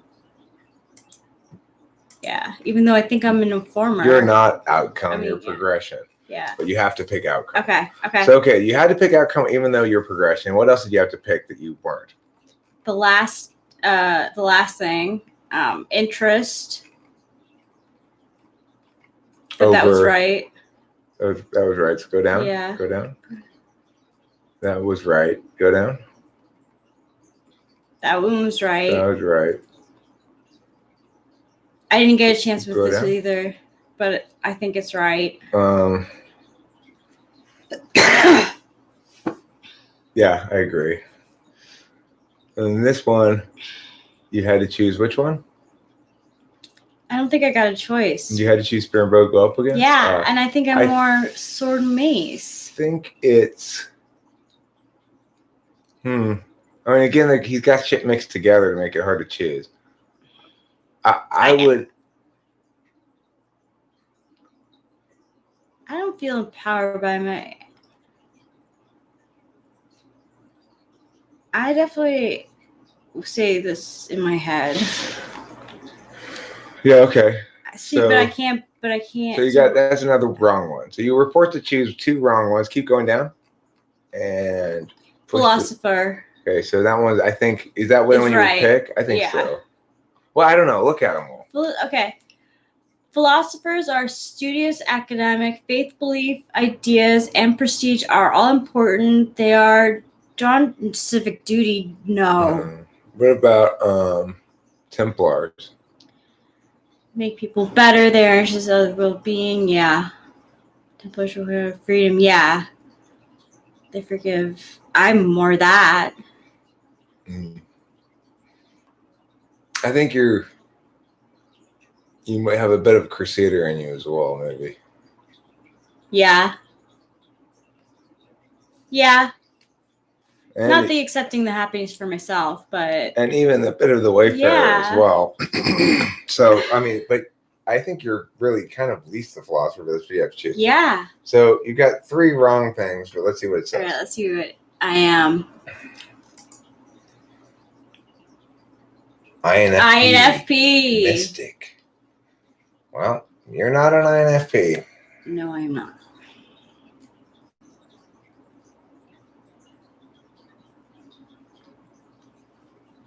No thanks.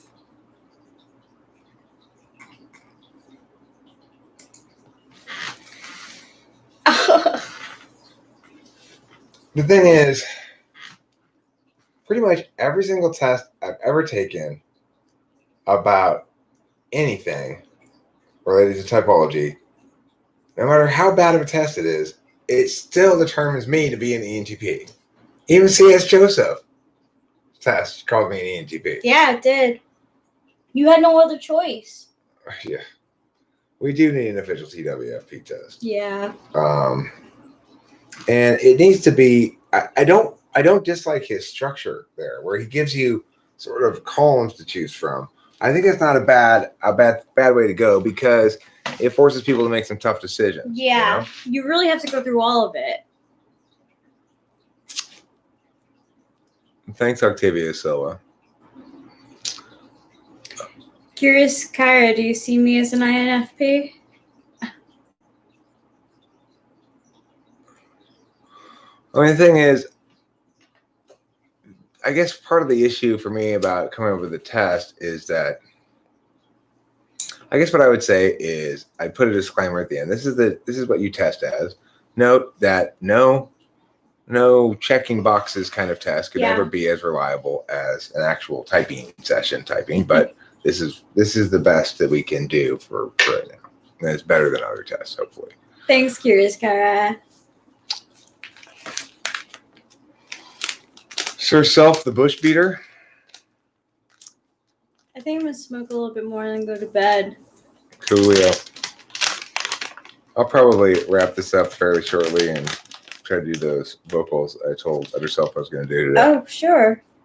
And yeah, that's what I was thinking, Alex. Like, basically say, well, so this is the best I can do without actually talking to you. If you only need to be sure, I have to talk to you.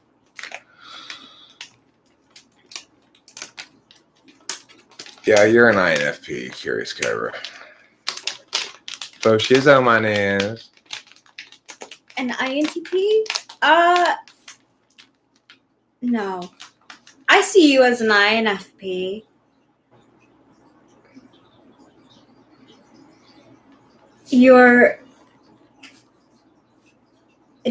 I just get those vibes. I can't describe it any other way.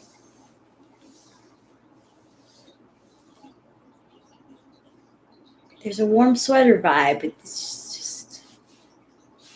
Yeah, I mean, the thing is, it is so backwards, right? It's like, look, those can't possibly be your answers.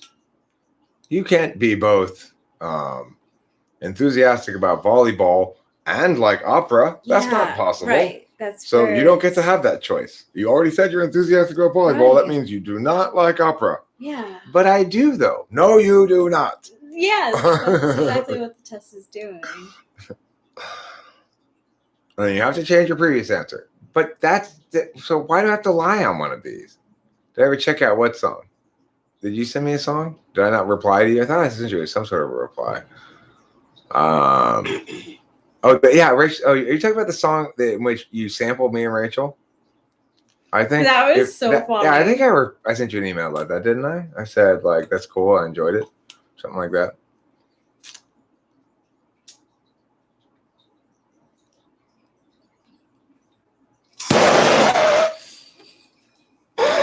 Glad you like what we made, Octavia Silva.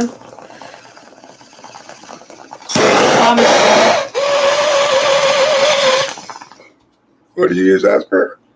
She said that she really enjoyed the what we made. What we sent. And what did you say? That I am happy to hear that, and I thought you were look asking her forward- what she was talking about. Oh no. I was gonna say that thing we just did. Yeah.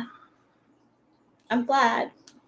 Yeah, Kyra does use a lot of innate. She's very innate. And so much so that when I was just typing her from the chat originally, I thought she was probably an ENTP. She had some sort of like FI, occasional sort of FI swatty bits of humor, although more kind of like random, disparate humor, but enough like my own to make me think she was probably an ENTP. But just to show you what's worth typing people from the chat, because when I actually saw her, met her in person, talked to her, pretty clear she's an INFP. Yeah. Yeah, Kyra does have a good sense of humor.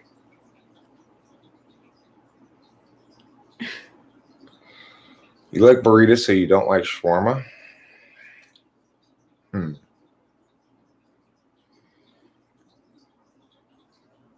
Right. Right. That's exactly it. Yeah. So the thing is, in contrast, the approach, I kind of respect a lot the approach in that other test that we took recently, that Russian whatever test. It has, I think, six things. It's got 4 things, but it has 24 types. So it's like there's not, you can go in any order, I guess is the point. How many permutations are there of E, L, B, and F? The thing about that test that I liked was the way that it successfully. Is that what you want? Do you think I should try to make a joint, or should I? Do you want me to roll your joint, or you want to smoke it in there? I'll roll your joint if you want. Okay. If you prefer. Yeah, that'll help me go to bed. Okay. I like the way that it framed some of the questions. In other words, saying, like asking, are you naturally confident or naturally not confident in this is a good question. And I think more a good way to put it. Did you get the test I shared that is supposed to test cognitive functions? I don't know. You know, it's funny you say that Tiny Man 66 has there's this like contest for makeup artists I saw, and I wanted to like send it to Delilah, but I'm just gonna tell her about it next time I see her. And I love to play with makeup, so maybe sometime I will. Next, let's see what I do with my makeup. I'll play around with it for you. Okay, email it to me.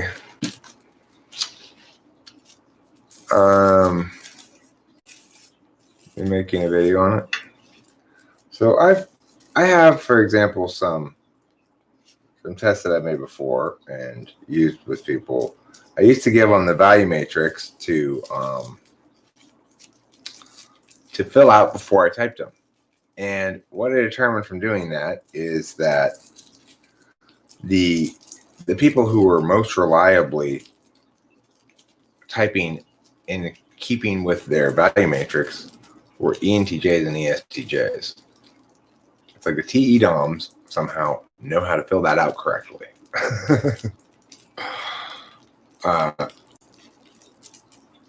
That's a good point in itself, you know.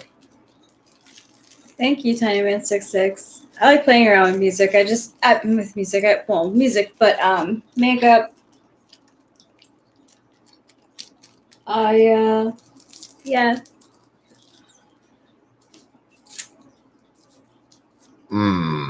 Here you go. It's a Thank little you. loosey goosey. Let me tamp that in there, but it's not so loosey goosey. Nobody wants a loosey goosey joint.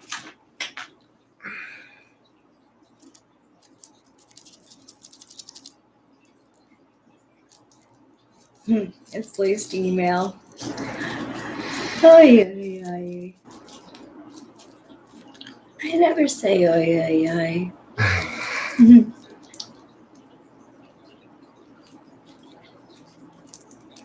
You're more of a madre mia. Oh, yeah.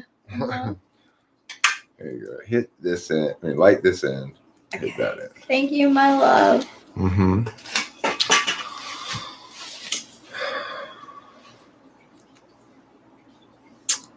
And just remember, everybody, a generally good piece of advice.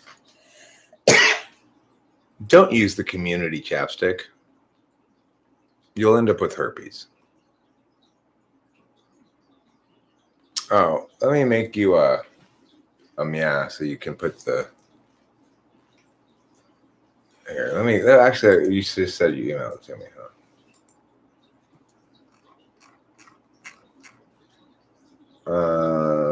I want to see an email from you, Mr. Man.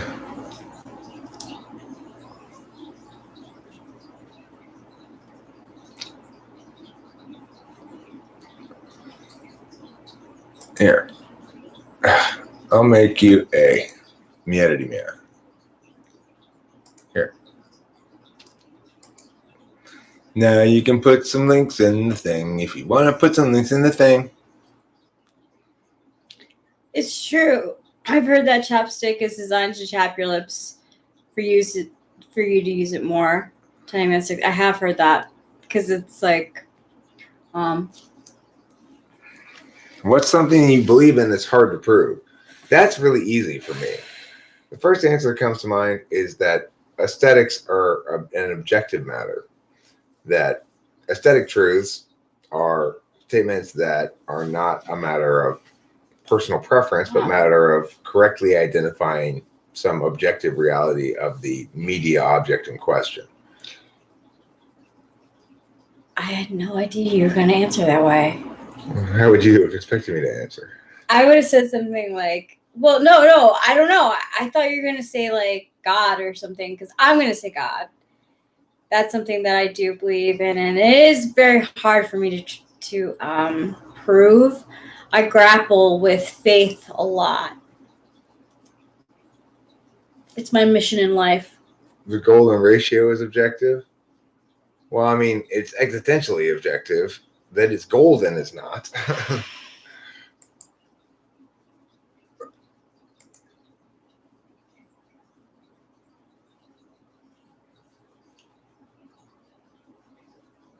Here's the thing about raps. I'd have to.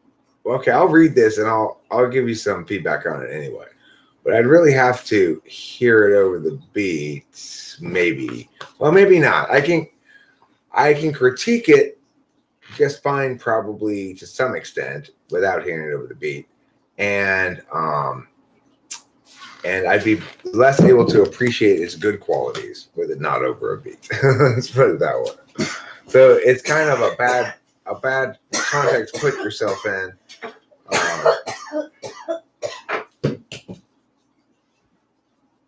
Every single person you see has their own goals, strengths, and struggles. We can't help but imagine that everyone else sees the world pretty much like we do, but the truth is that most of those minds in the crowd will be utterly alien to you. Learning to speak the secret language. Okay. Next. I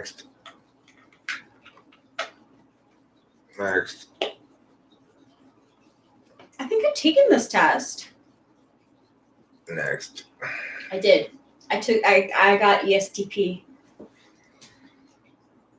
The question is, what once comes most naturally to you if no one were forcing you deep in? How would you do? Look at us starting new projects. We're completing projects.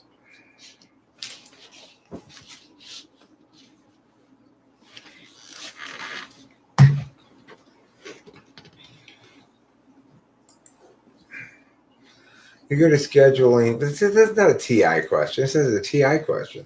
You go to schedule. This is made by an INTP. Probably mistakes any for TI. You go to scheduling, quantifying, contingency planning. You would file ideas away in your mind to be developed later, and like figure out how things work. I guess definitely this one.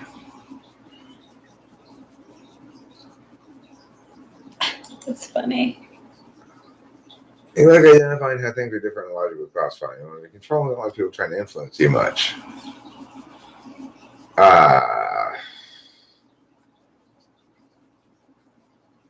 I'll put somewhat towards the left one. You're passionate about knowledge for its own sake. Accuracy is important. Doesn't matter what idea came from. It's the best one. If the best ideas are efficient and immediately useful, information should be objective, orderly, and rational. I'm going to go with the left one. You're excited by following all the steps of a winding path leading to the conclusion. You just want something that works efficiently. Meaning is more important than pure facts, and you want to understand what's going on behind the scenes. This one. You scored 9 TI and 0 TE. Well, that's true, but those are not all TI questions. Some of them were questions testing to see if I was NE or not. Now let's see how you make feelings-oriented decisions and judgments. Values are objective and shared. You look to social norms and expectations like edited form. You filter situations through your own internal values, see how it makes you feel. You have a very personal gut basis on others that you have to explain to others. It's this one, although you described it poorly. And you feel responsible for others' feelings, and you adjust your behavior to make them feel comfortable. You tend to be very open about yourself. Authenticity, and this one.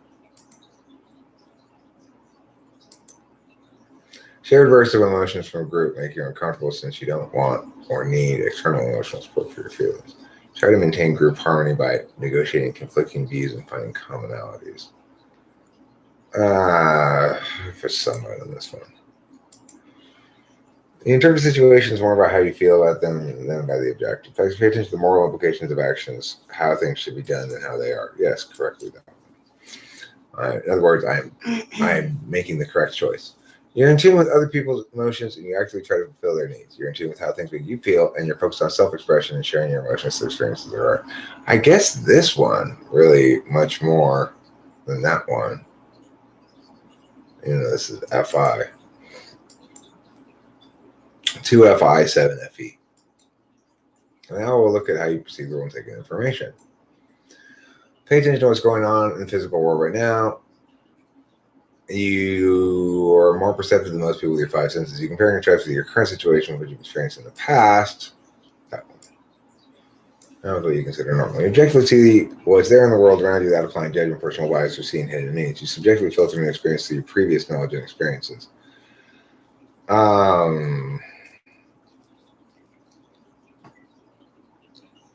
I guess this one. You find concrete things happening around you, sights, smells, styles, trends, and what people around you are doing. You try to remember and preserve the past, and you try the tried and true. And then this one, you're very in tune with your internal bodily sensations. You have physical beauty and new sensations. More in tune with bodily than that. You take in new information and carefully compare it to your own past behavior and experiences while minding your routines. You often need to push from the outside world to make you take action.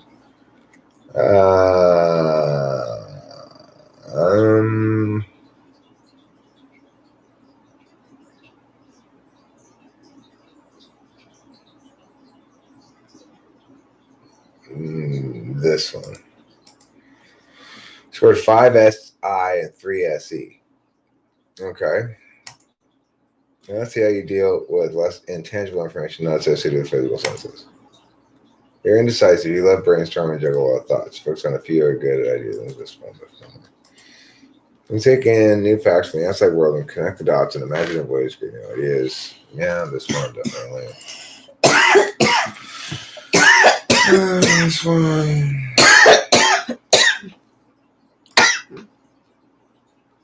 This one.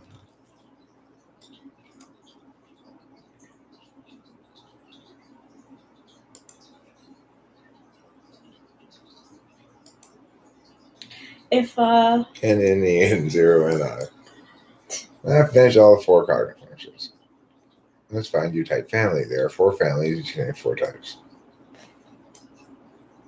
Traditionalist, experiencer, conceptualizer, I guess. Yeah. What's your biggest weakness? Select up to 3 that seem accurate.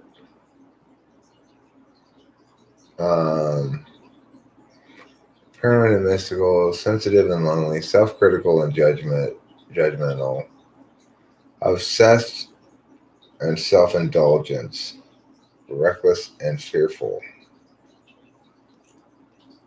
Which is my most weaknesses one. self-critical, and judgmental.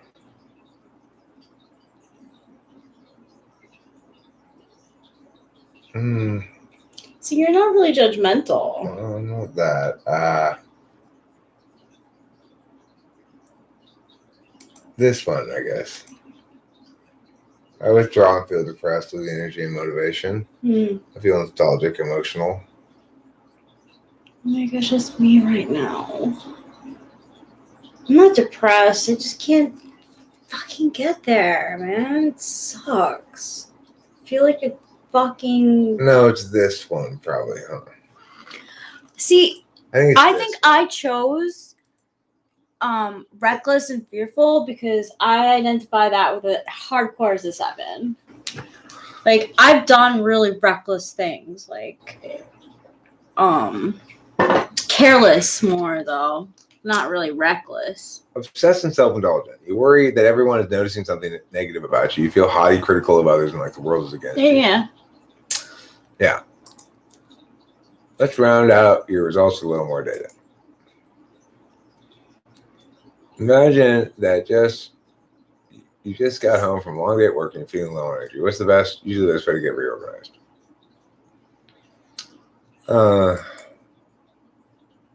Yes. They have the pros and cons. Check how your gut feels.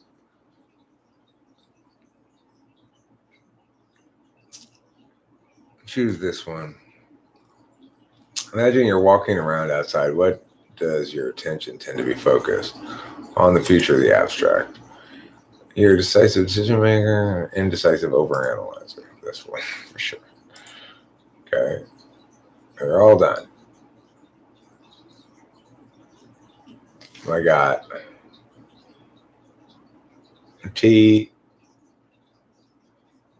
introverted thinking, extrovert feeling, extrovert intuition, introverted sensing, ENTP. I got an ENTP. Yet another test types me as this. So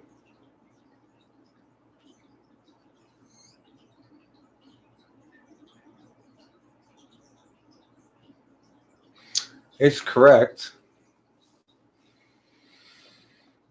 And in second place, I got 68 points. Is INTP. And third place, I got ENFP, which is obviously They changed not me. the test since I took it. I took it in the winter. I want to take it again, but You wanna not take now. it? Not now? Okay. Should we take it now? Do you want it? I don't want to bore the live stream. How about you answer it for me? Okay. I feel like you know me. I'll tell you if it's not. Sure. Let me go back I'll to the answer stream it. for a second. Hi, guys. Can you tell I've missed you? I didn't want to ignore you like some other chat people do. Let's see where we left off. For some reason, I want to take the other half of. Right now? Yeah. You're going to be up all night if you do. Do you want to do that? I don't know. I feel like raging a little bit. Go ahead and do it. You want another whole one? Yeah. I'm not really that concerned. I've been sleeping well. Yeah. Let's rock and roll. Thank you. Let's party. I'll take a couple more too. Why not? Cool. Why don't you take your half as well if you're going to do it? Might as well Yeah, do you're it. right. I don't think you're going to need more than that, hopefully.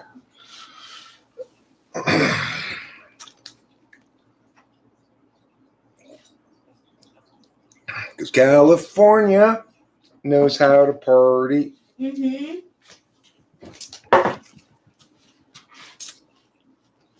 Do you have any more coffee left? Do I have any Oh, coffee? there's barely a sip left. I might have some. I think I did.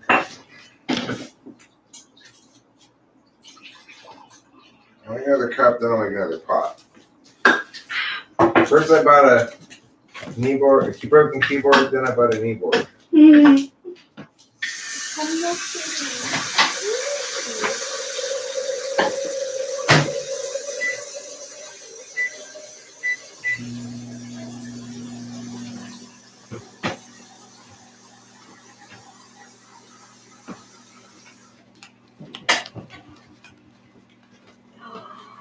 There you've been the whole time. I'm sorry, PNP. I didn't mean to.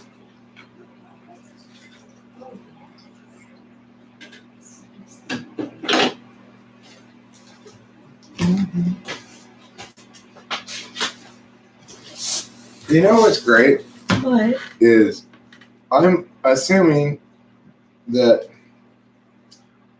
like Octavia Silva is going to upload that video and schedule it and put all the stuff in there as well. I mean, we'll see if that. I'm guessing that's what's going to happen, right? I'm looking forward to it.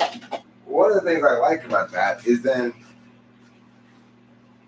if it's like if Octavia Silva schedules it for some later time, well, that's what Octavia Silva did. Yeah. That's when I'll watch it then. And it takes the choice out of my hands, and therefore, because when I put shit up, I always just want to put premiere instantly or premiere in 15 minutes because I want to watch it right then. So I'm very self-indulgent like that. I don't think there's anything wrong with that. It's just a different. She's just taking a different approach. No, I mean I like the fact that I mean that's what I'm saying. Her approach is better. Yeah. Well, Octavia Silva's gonna. Well, yeah. Constantly having her it's gonna be. It's good. It's helping me too because condensing stuff. And I'm learning what. We always forget. I do too. Fish. That no. And we would call Octavia Silva she. Oh, I'm sorry. It's okay. You're gonna. I'm sorry. Octavia Silva's probably gonna have to get used to that because I know I'm gonna fuck up all the time. I have to really pay a lot of attention not to anyway. Yeah. Because you can kind of forget when you don't talk to Octavia Silva. Right. But when it's like she's not particularly manly, I guess you could say. So anyway, it's hard to call her key. Yeah. Not particularly manly, you say? Right. No, I'd say not.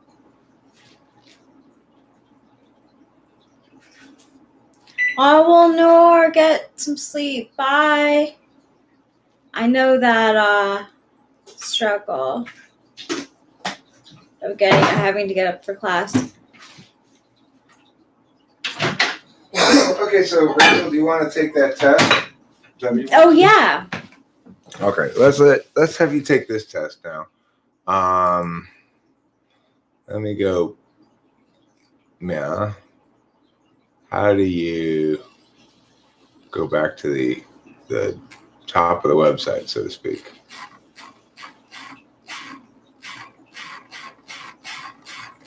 What's interesting is it tells you what your lowest percentage type is too. Mm. So my lowest percentage type is ISTJ. I'm least ISTJ. I'm second least ISFP. Third least ESTJ. Fourth least INTJ. Fifth least ENTJ.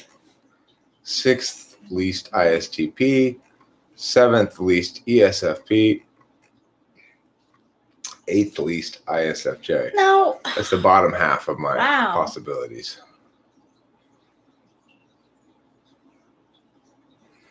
Okay, so let's see if I can get back to the first page of that test. Or do you want to take it on your laptop? Yeah.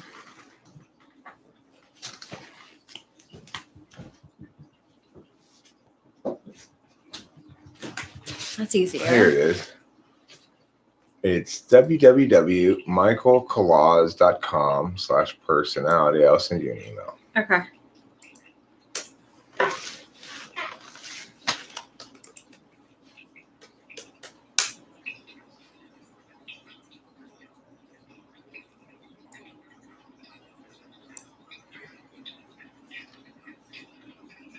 Who was that? Oh, you. That's right. I was like, who am I saying this to? My beloved Rachel Lapalosa. That's who. Okay. Not that. That was it. What? Yeah. I guess I just got to push it first. Push it good. Push it real good. That's what I got to do. As per me. Here you go. Cow.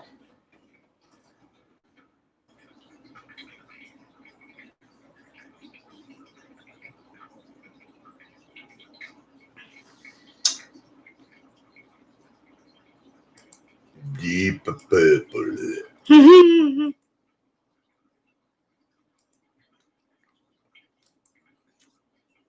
Okay. So. Get it soon. It's right there. This is it? No, this is the Click it. That's the Google Docs thing. Oh. My bad. It's okay. Did I send it? Yes, You I did. Okay, it's just taking slow.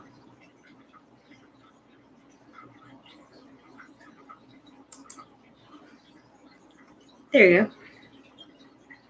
Okay. I'm ready.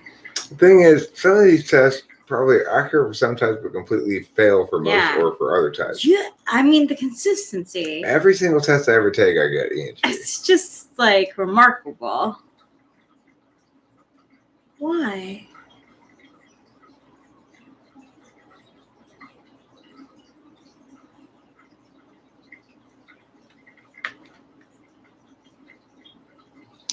Check your internet connection.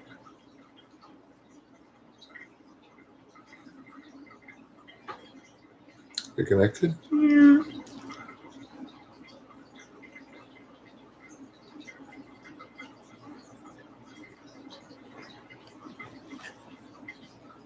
Huh. Let's see if it works here.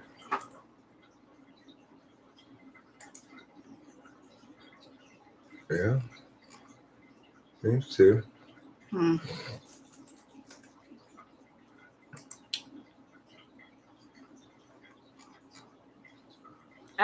We'll do it on Oh, do it here. yours.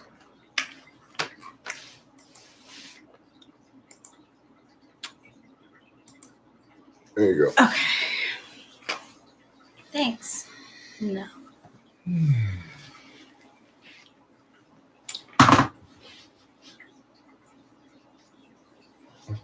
Wait.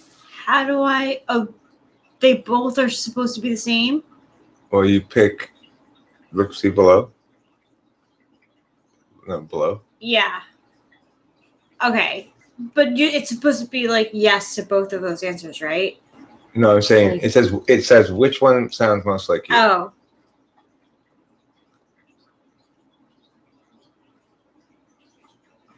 I definitely don't finish things, so.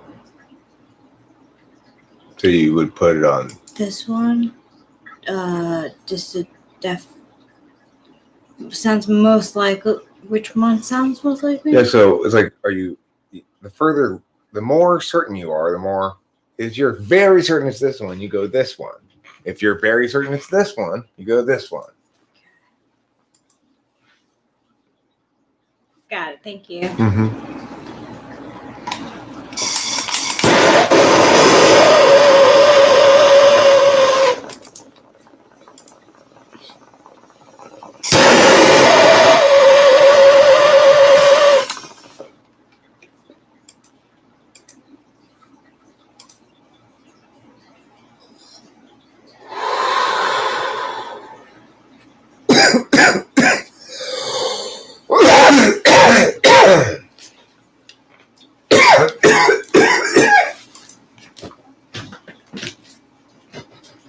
Big cops are there.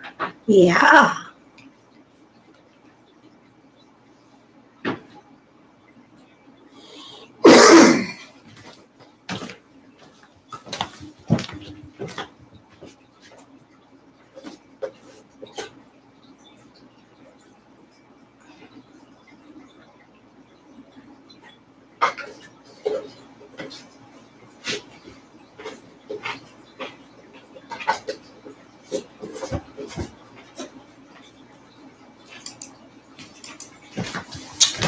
All right, I'm gonna come back and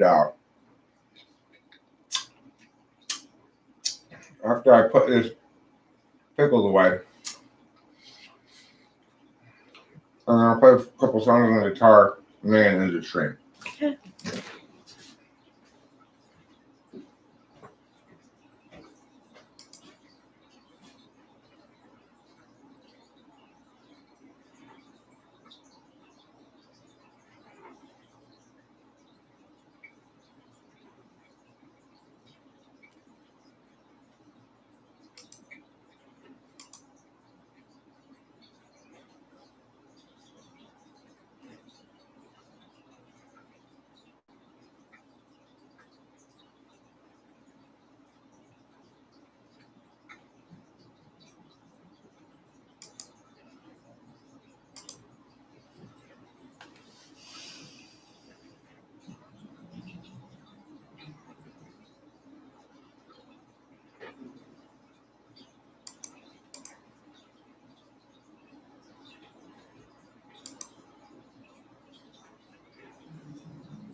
That's a flavorful coffee beverage.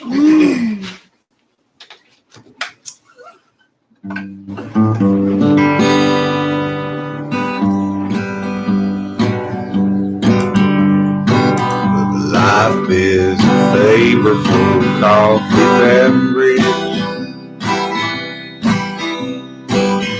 Whenever I am with you,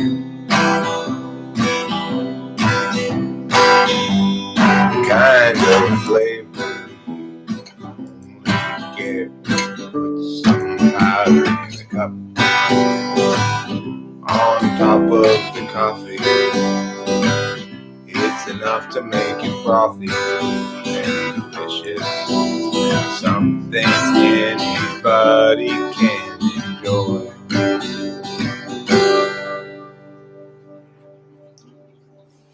Thank you. That was Life is a Frothy Cup of Coffee. It was originally a John Cougar Mellencamp song. I definitely got those vibes. Which he admits to ripping off from Janis Joplin, who stole it from the Beatles, who themselves ripped it off from Fats Domino. He was really big back in that day. So I guess originally it's a Fats Domino song. You wouldn't have expected Fats to write that kind of song, would you?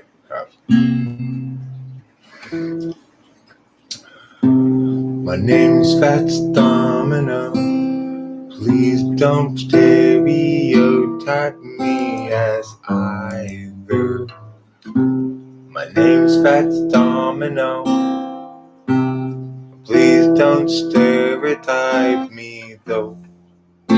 as either fat or interested in playing dominoes.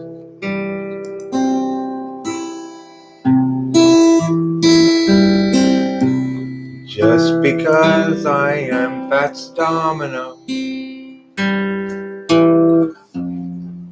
no reason to conclude that I am fat or that I like to play dominoes.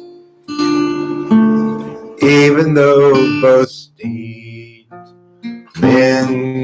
are true. Okay, fine, I admit it. I'm an obese man who likes to play dominoes. That's why I'm called Fats Dominoes today. Oh, Fats Dominoes, you are rock and roll's favorite hoe, Fats Domino.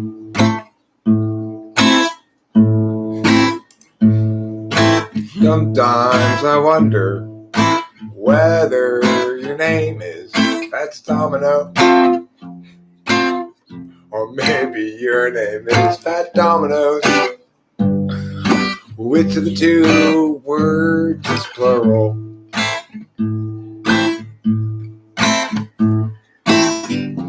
Of the two, domino is the word more likely to be pluralized normally.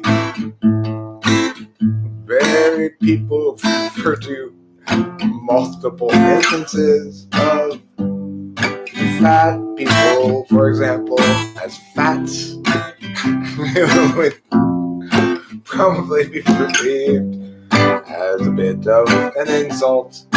But that doesn't mean that Fat Domino doesn't deserve all our respect, yo, and our admiration, so. Let's all go to the Fat Domino show. God. ISFP, that's what it says. Do you hear, G? INFP is a second choice for you and me. Then possibly ESFP. That's choice number 3, followed by ENFP, followed by INFJ. That's one of my least. You're number 5. Oh. INFJ is your 5th possibility. Oh, really? I'm also least likely ISTJ. Yep. Yet another test. Gives Rachel yet another type. They get types for her, just seem to be completely pulling them from random places. Seriously. Maybe they just don't understand INFJs well enough, or the cognitive functions. I don't know. It's just the other thing is it's simply difficult to get a test like this to be determinate. You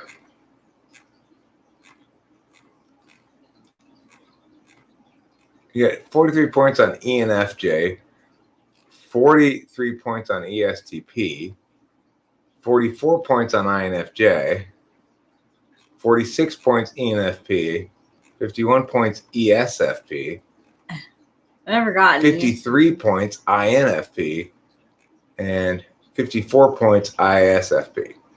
Now, what's interesting here is, for me, my highest point score was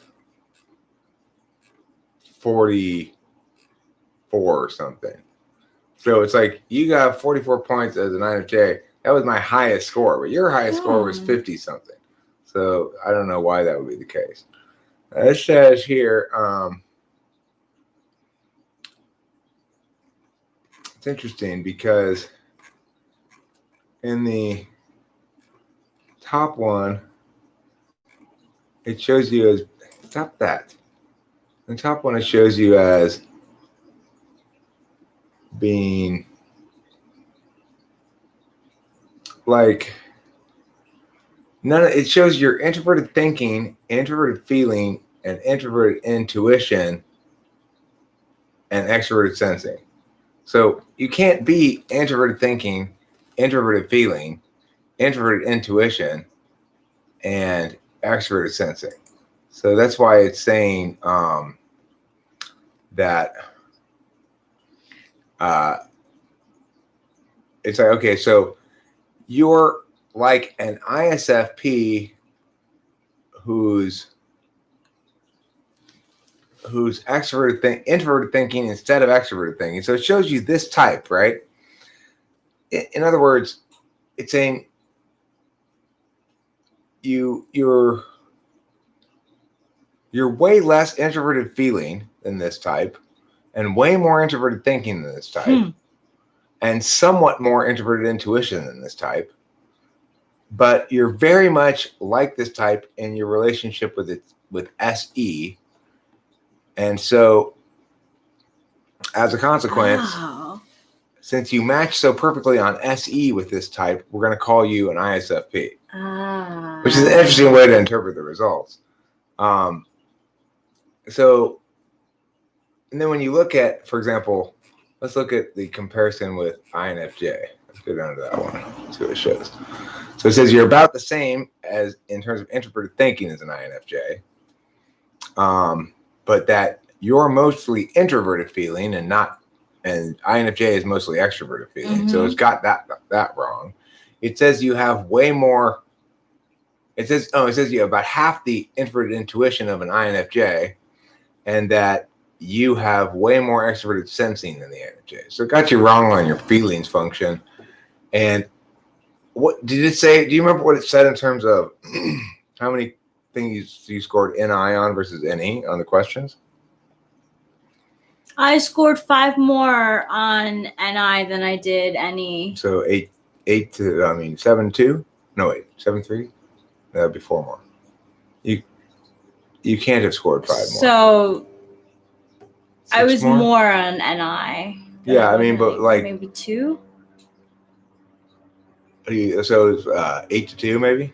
Okay. Yeah. Or 7-3, maybe. I don't know. But I know I was more. This is. Oh, I see. This is weird because it's like. Well, let me go to INTJ. Look at INTJ. See what it shows there. It shows. Because.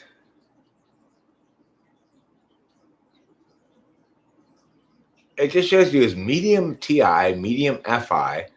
You have the same amount of TI as you do FI, according to this. Basically, almost exactly the same. And almost exactly the same amount of NI. And then SE.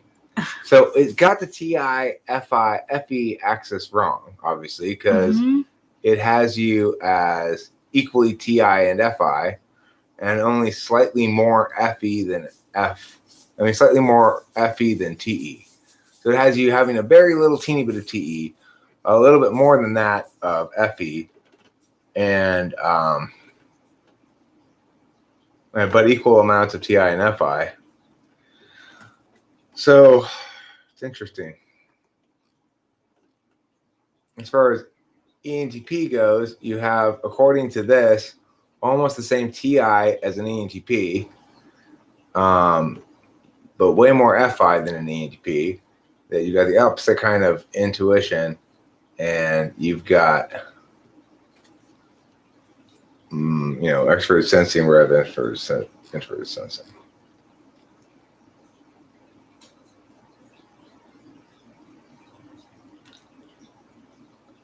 So yeah, I mean, obviously these tests just the problem is, I think the more intuitive you are to a certain extent, the more you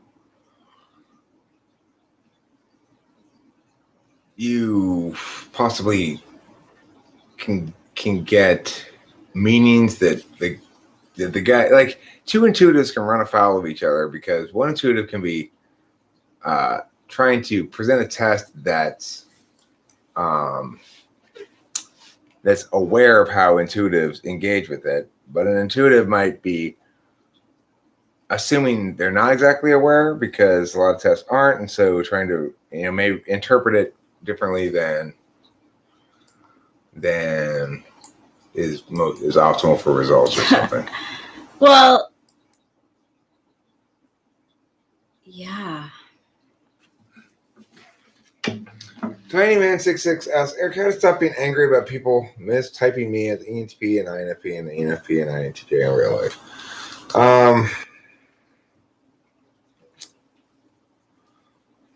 Get typed by Eric. I mean, Like, these tests online are not. I don't know. Everybody wants Rachel. There's a lot of people who want Rachel to be something other than an INFJ because I guess she either runs afoul of their understandings of INFJ in a way that threaten the legitimacy of their understandings, or they see some evidence of bias or lack of objectivity on my part relating to that subject. And, and they want to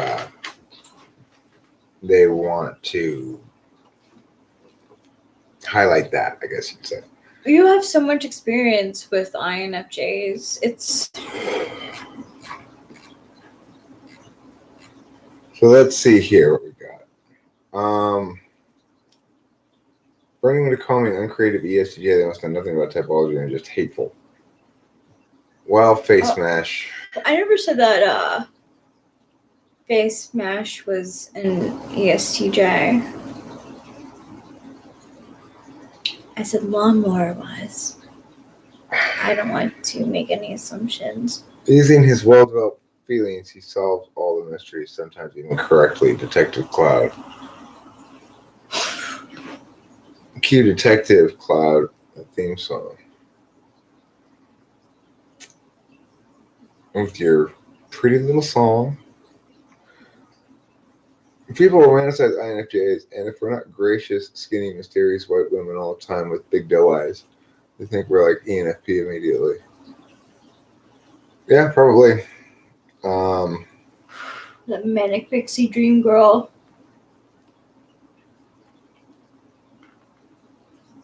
Yeah. Stereotype. Farting on a criminal's face is considered a civil rights violation, yes. I feel like I'm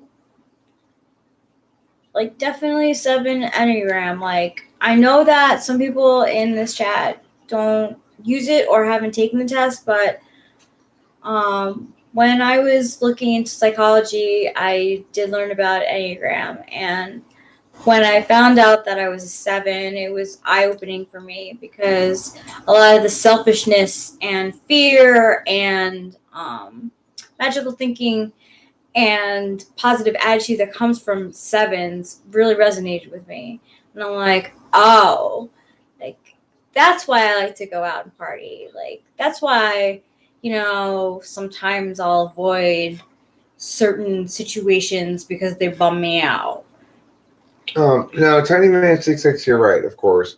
The problem with that test is that it doesn't distinguish between valued or countervalued. So an accurate description of herself will accurately explain that part of her experience is wrestling with FI, but it's countervalued because it's 6th slot. Just as an accurate representation of an objective understanding of me includes a fair amount of TE stuff, but I'm not going to highlight it when talking about myself because I'm an SI type, so I'm somewhat less objective about what I know about myself than an NI type knows themselves. They're going to describe their 6th slot more accurately in some sense than I'm going to describe my 6th slot. Why is that? Because they know objectively instead of subjectively. And it's like I don't experience TE as consciously on some level as some of my as like NETI. So I'm less likely to retain it in my SI and refer to it as part of me when I'm describing myself. You are squeezed. I'm just intuiting. It's that kind of day. I found out that Rachel's INFJ subtype that puts more emphasis on FC, unlike my emphasis INFJ subtype. I don't believe in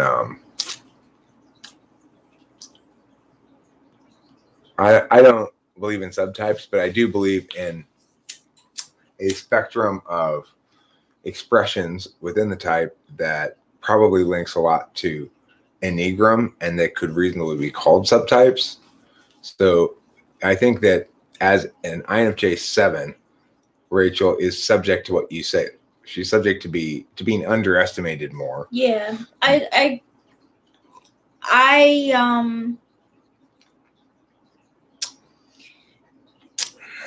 The NI really makes people think that, like, and I guess when I wasn't medicated too, I was manic. I mean, the thing is, Cloud, I actually and Kyra both, I'm gonna have to call bullshit on that. He's doing a pretty damn good job of it. He's consistent enough that I keep sort of forgetting. Me too. I think you guys are not giving him his due credit. I think he's doing a pretty good job of it. Yeah. Well, I don't know where it was that he gave it up that he was actually him, that you guys caught some sort of link or something, but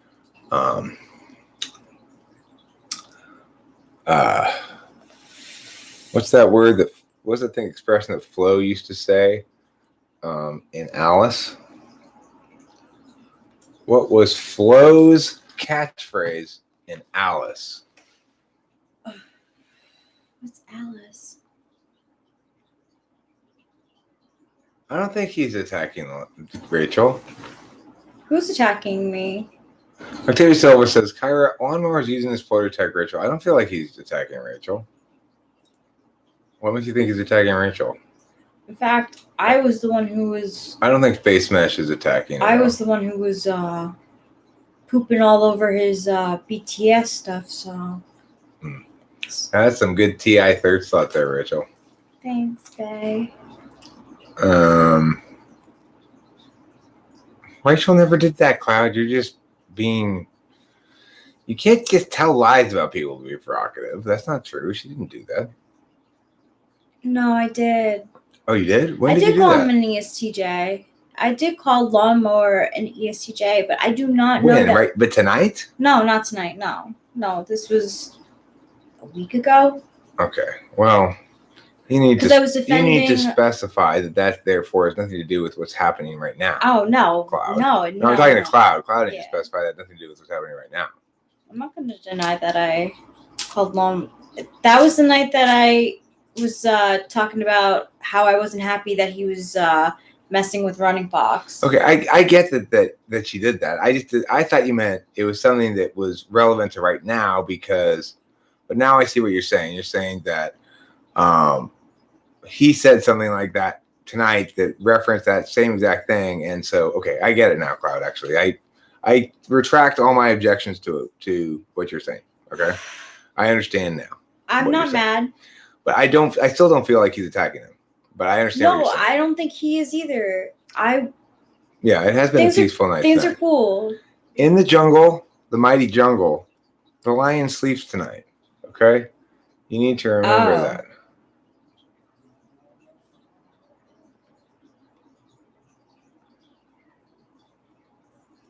Oh. For saying... Oh, I see. I mean... That went right past me. We didn't notice it, that's for sure. I think that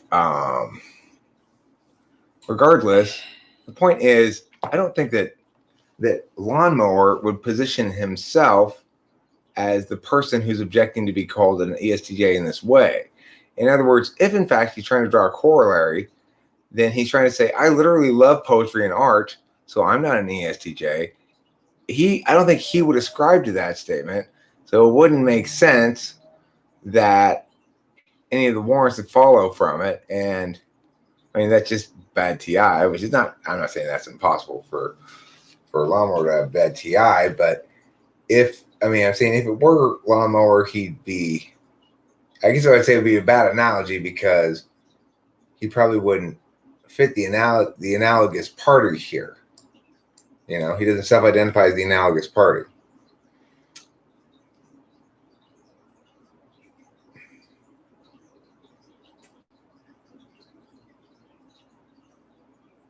Well, okay, Octavia Silva, look, he is free to come in here as a fake personality and act however he wants.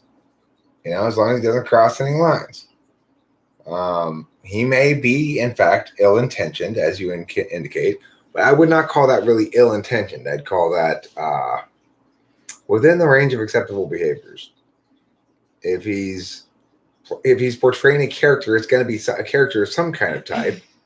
And if he's portraying a character and it's being portrayed in a kind of a humorous way, then you might say he's representing that type unfairly, but then that would preclude all characterization of people in the world, so that wouldn't be okay. Where's the type police to investigate this matter at hand? Yeah. You guess I'm going to get ignored in this? I don't know, Email Anthrax. What are you saying? Hey, well, I didn't even see. I didn't either.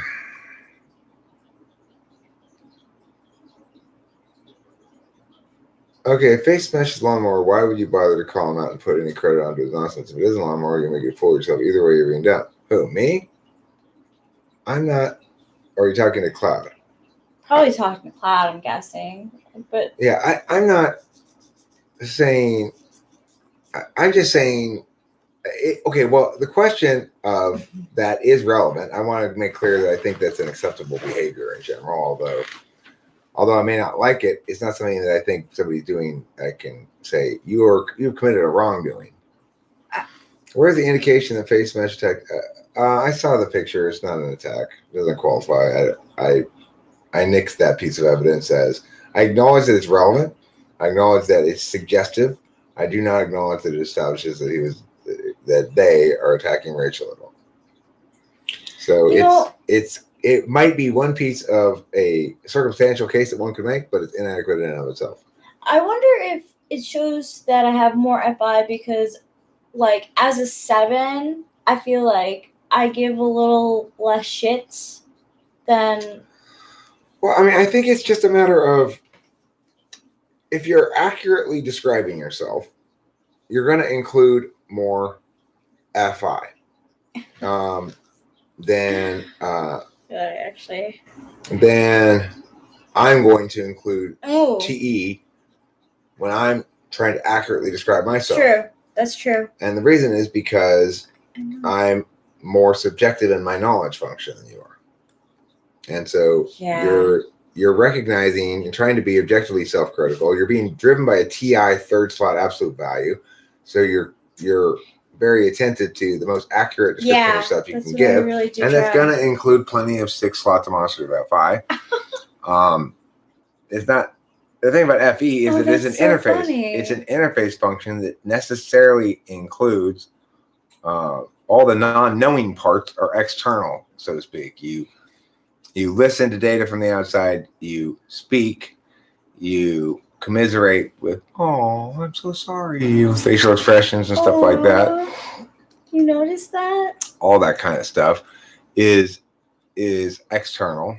But the inside part of it is just knowledge. So it's sort of begging for an equivalent inside deliberative type approach. And that's why I would say the 6th slot is going to be, I mean, 6th slot is more apparent than the other backside functions to everybody, right? Yeah. I hope Eric reads your message about me. I wish you were admin. What's going on? Let's see here. I know I knew before the stream started, Cloud. Everyone knows Pantera is much better. Is it though? Pantera's okay. How does an INFP give an ESTJ FI? I don't know. People pooping on the head of the person that they think is lawnmower. So just lighten up a little bit. There's no, I don't know. The hosts of the show don't know. There's no reason to poop on lawnmower in whatever capacity he may manifest. Yeah, okay? look, he's got his due. So he wants like to mow my lawn. That don't mean he's leaving poops. Nah. You know. Yeah. People sometimes want to get a fresh start. Come back to die and return from the dead in reincarnation as a female ISFP. Susie, I hope you don't mind me calling you Susie. I just feel like now that I actually said hello to you. Well, that's what I always call her. Yeah. Susie, how you doing? What's going on over by you? Susio. I want to compliment you. I saw while I was away from Eric for a few months, I watched pretty much all his dating and girl videos. And there was one video where you just were such a great listener and gave him such good advice, from a rational female point of view. And it really sunk in with him. And I was like, wow, she did I was just so impressed by your rational thinking. It was really so who was I listening to? You had been rejected. You didn't know why you were being rejected because you had done everything right, but she still was messing with you. I forget what happened exactly, and you were frustrated because you were like, "I did everything right," what's wrong? Can't they? You're isn't it supposed to be clear? I made it clear, and Susie was just calmly listening, and she'd be like, "Yes, but Eric." Sometimes people don't. They need some time. Yeah, you can. It's important for me that I be with somebody who's comfortable with those things existing, right? There are videos that she can watch anytime about me talking about some other girl that I was with years ago, right? When I was with her, probably positive ways. There's videos where I'm talking about dating strategies and stuff, and generally my thoughts about chicks and romance stuff and everything. And the best. I was so grateful for YouTube and talking with famous people during those times. I had Eric with me, and I felt like I took a lot of time to learn more about him too, and his dating ways, because I knew a lot of his typology stuff, but I didn't know a lot about his relationships coming into the relationship. So I loved that. I still love that. What do you call it? Playlist, chicks and dating. It's great. Yeah, chicks and dating. Yeah. And when I have encountered good pieces of dating advice, because when I started dating after my second wife, I was basically starting off at a 14-year-old boy learning about dating for the first time kind of thing. Basically, I never dated before. It ended up in relationships and falling into the next relationship.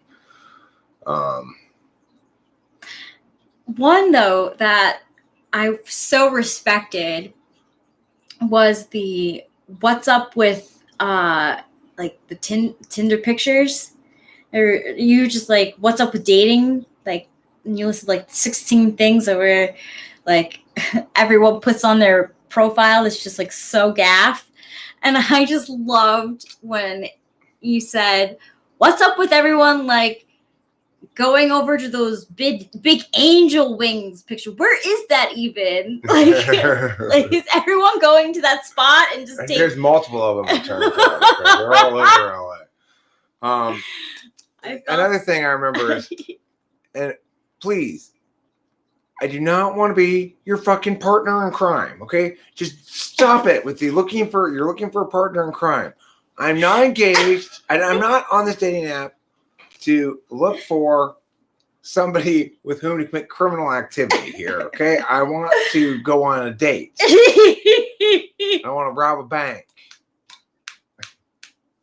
It's great. It's great. So yeah. So I saw some videos with Susie chatting with Eric and calming him down and giving him the rational. The old female. What for, they call it. The old what for. Yeah. What type was my first wife? I think she was an ISFP, probably. Conflictor type. Didn't go well. Salty salt.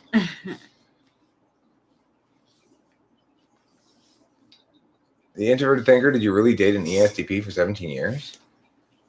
Best 17 years ever.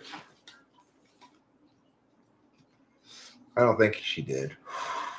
I don't think Susie dated an ESTP for 17 years. Nah. See, I don't know anything about that. I wish you had a partner in crime through thick and thin. I'm kind of an old-fashioned girl. Yeah. I like hiking and sports. But it doesn't mean that doesn't mean I don't know how to let my hair down. Yes. Okay, good for you. I sucked at putting your hair up, letting your hair down are two things you were good at. I got it. I couldn't take those things seriously, so I always would joke around. Like I said, I was a procrastinator. The weirdest thing that I got on one of those things was somebody accusing me of being rapey. What? Because of my picture of me kissing Delilah, my daughter, on the cheek and her pulling away, and like a dad thing. It was the least rapey, cutest, most authentic family picture in history. It really is. Great. There's nothing. It's totally like teenager going, Dad, stop! You're embarrassing me. It was totally. And the dad going like, but I love you, baby. Yeah, it's like totally. yeah. It couldn't be any more Norman Rockwell, like perfectly good. So timed well. It really, really was. And I was just like, picture. Are you fucking kidding me, woman? Of course, I sent her a scathing message.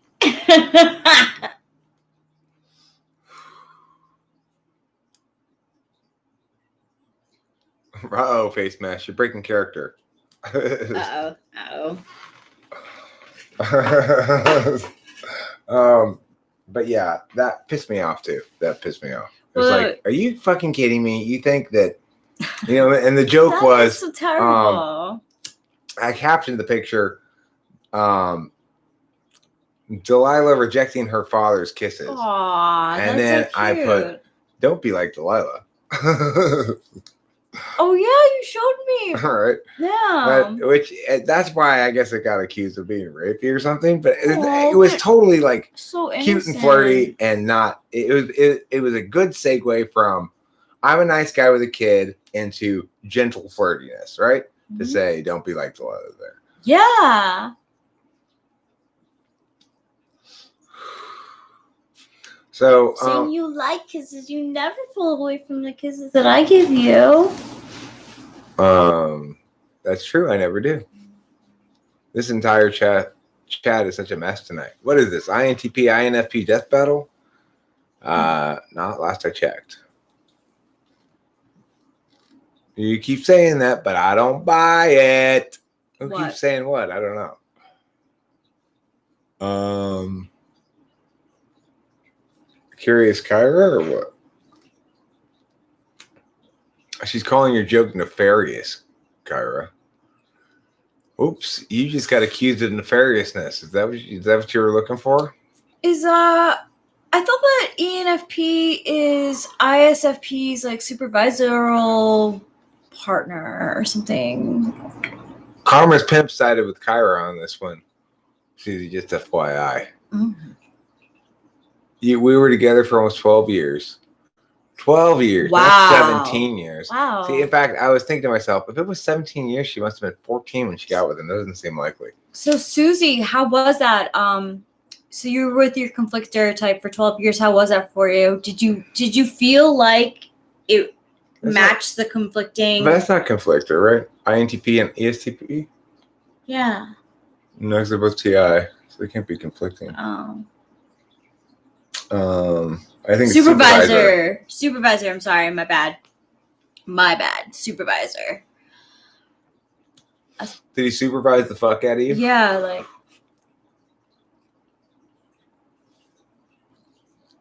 I'm curious. I like to know about Yeah, Rachel got the Sissiona's relationship. I'm sorry. It's my bad. Supervisor. My Tay-Tay is ENFP. I would date an ENFP and marry him in an instant. Who's your Tay-Tay? Supervisor. Both functional and non-functional. We point and laugh at other couples and their emotional fights, while in reality, ours was just very bland. Curious Cat has always been on Lawnmower's side, even when we've had disputes. That's very loyal of you, Curious Kyra. Yeah. I had an ENTJ supervisor and I exposed her as a narcissist. I mean, I think the relationship between ENTJ and INFJ has got to be one of the most toxic supervisor-supervisee relationships. Yeah. But it's one of the more like comical ones because we're so like, it's like we're from two different planets. So it could be like really funny. Like I know like when I would go out drinking back in the day with my friends who were ENTJs or like my cousin, we would be able to like riff off each other.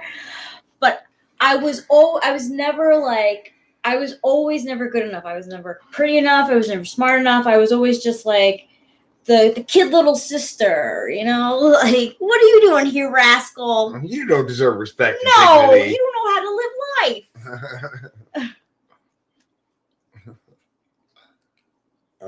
And they would always tell me when I was like ugly too. Like, dude, so mean. Like if I gained weight or whatever. Hey, you're putting on a few pounds there. Yeah. Hey, you're about to put on a few pounds of fuck off. Yeah. Thank you, bae. This is all like old stuff, but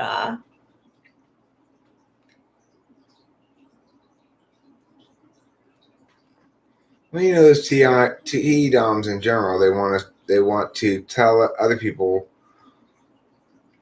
how to live their lives. You know, it's the struggle that I keep having with my client's mom on the phone is that she doesn't know what to do with this fact that she gets how you're supposed to make sure your kids are prepared for life by meowing. sorry. And then she gets that people are different and she doesn't know how to reconcile the contradiction really. You know, it's like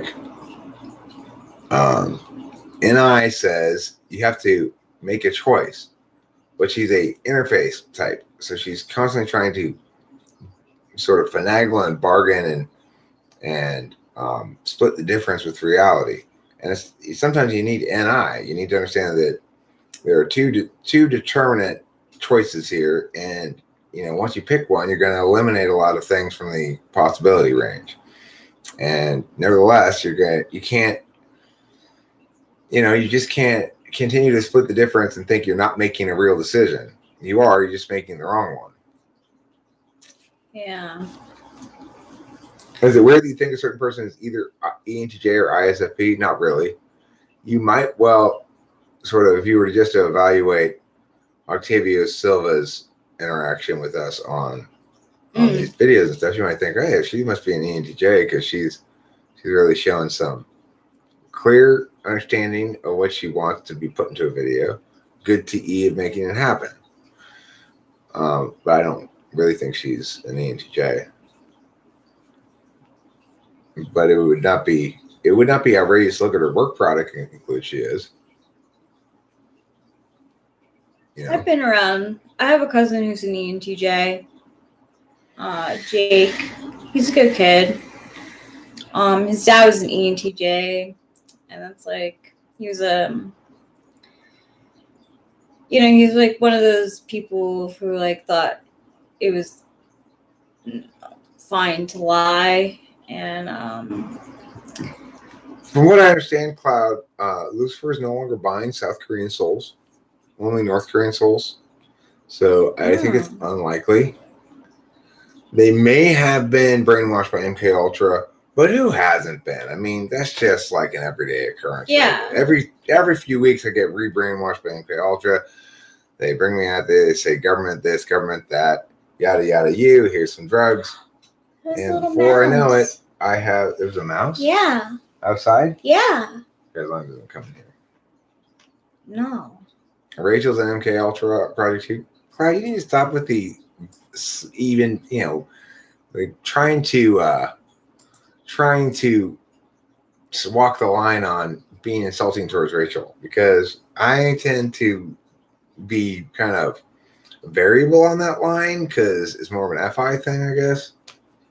So just check yourself before you riggedy wreck yourself. BTS isn't real. They can't hurt you.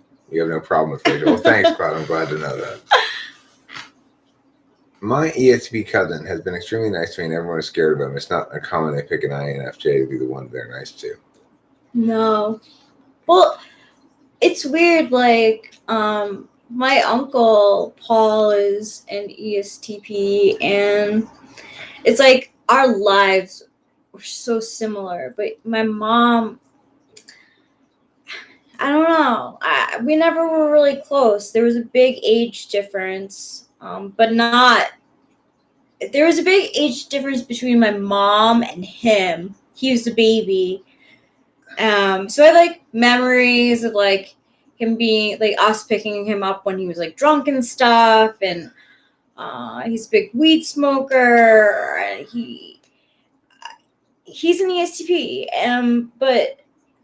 I don't know if I was even allowed to really have a close relationship with him. So, look, I can't have a problem with Cloud saying that. Okay, he's entitled to his opinion, and as long as he doesn't continue to hammer it, unnecessarily provoking me with it when I don't feel like it, then he's entitled to his opinion. So that's all there is to that.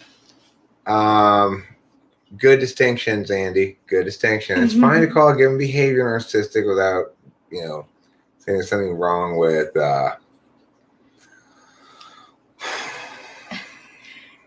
That's an interesting question, Bacon. Probably. What? Yeah, it only costs him an hour of his time. If he doesn't have to be filmed, probably. Yeah, he doesn't have to. Face mesh. My point is, Cloud's not being mean to Rachel. He's trying to provoke me, most of all. Okay? He's not really trying to be mean to anybody. It's like actually kind of like how he says he doesn't have any problem with Rachel or really Rachel's type. He just sees it as a rare spot where he can potentially provoke me in terms of FI. Your MBTI is personal duty. Do not allow others to shame you into another type of what you think. What? I'm going to check the kitchen. Marty Glenn's new video. New passive-aggressive video. So that's exactly wrong. Your type is not personal and subjective. It is an objective reality. Do you mind if I close it? Go ahead and close it. It's cold outside anyway. Well, Face Mesh, I disagree with your point. I don't think that Octavia is biased. I think she's correct to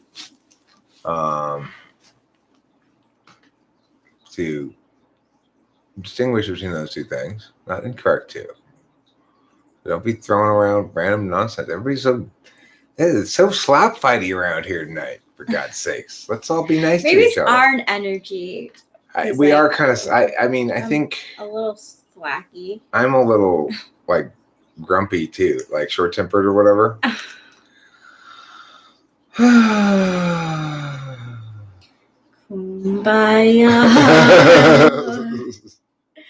Kumbaya.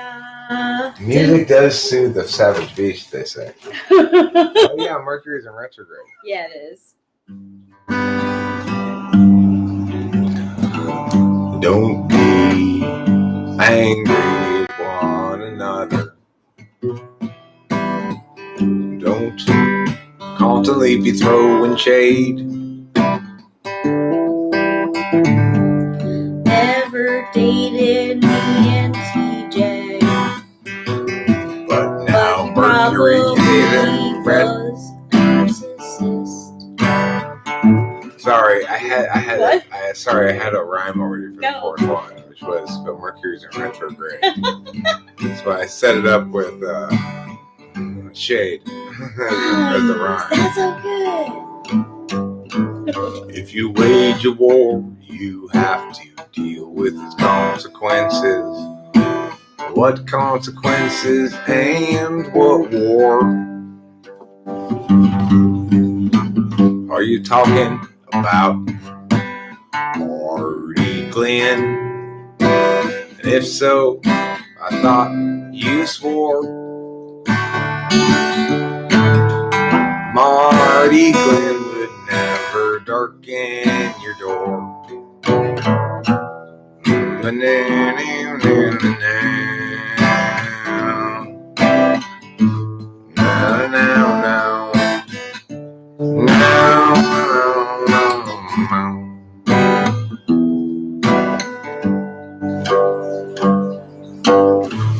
Accepting logic is not being bullied. Okay?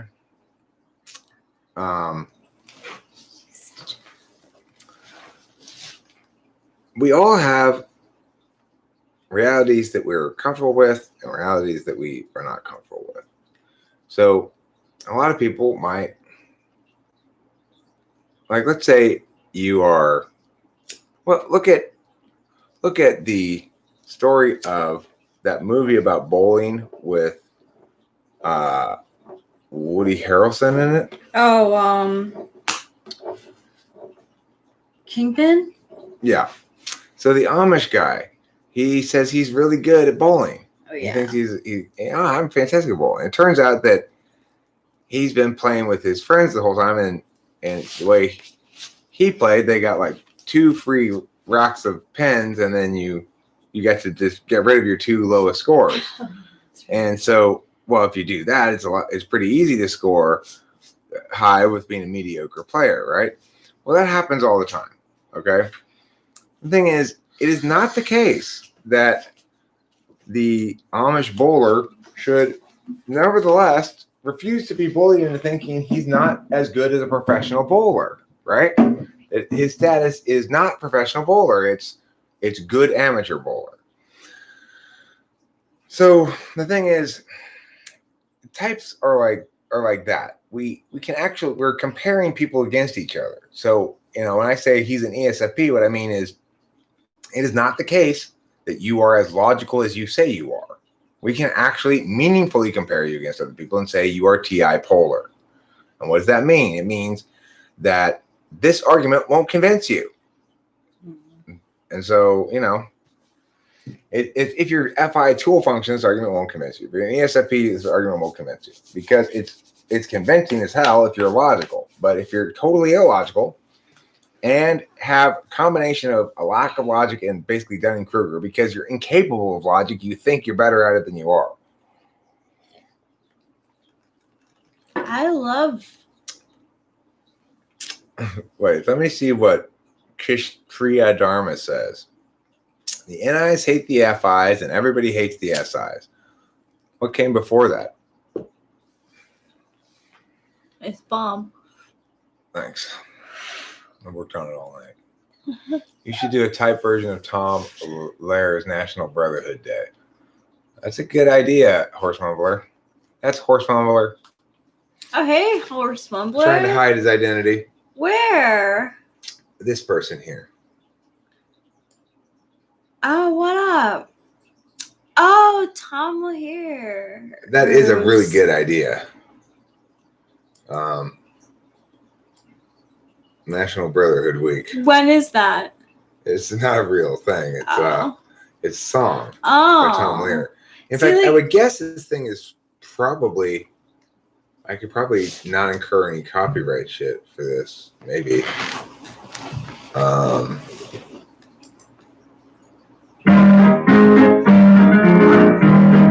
The white folks hate the black folks, and the black folks hate the white folks. To hate all but the right folks is an old established rule, but during National Brotherhood Week, see Cassius Clay and Mrs. Wallace dancing cheek to cheek. It's fun to eulogize the people you despise, as long as you don't let them in your school. All the poor folks hate the rich folks, and the rich folks hate the poor folks. All of my folks hate all of your folks. It's America's apple pie. But during National Brotherhood Week, New Yorkers love the Puerto Ricans cause it's very chic. Step up and shake the hand of someone you can't stand. Yeah, You mine can serves as an tolerate ESFP. him if you try. For sure. It's All the Protestants hate the Catholics, and the Catholics hate the Protestants, and the Hindus hate the Muslims, and everybody hates the Jews. National Brotherhood Week. National Brotherhood Week. It's hilarious. It's so good. One anotherhood week. Be nice to people who are inferior to you. It's only for a week, so have no fear. Be grateful that it doesn't last all year. I thought it was like a real thing because there's so like every day is like a day now. Let me reopen the tab. That's so good. Yeah, it is a wonderful song. Tom Lehrer in general is fantastic. Yeah. The thing is, he's an anti-groupist before it was Yeah. when groupism was much more commonly explicit and was less of a complicated subject, you know. Yeah, he said it himself. The Catholics hate the Protestants, and Protestants hate the Catholics, and something hate the Hindus, and everybody hates the Jews. Yeah. It's so cheerful a funny. tune, you know. It's It's funny. hilarious. So that is a really good one to do a MBTI video. Like INFJ hates the internet, hate the internet. I hate the tease.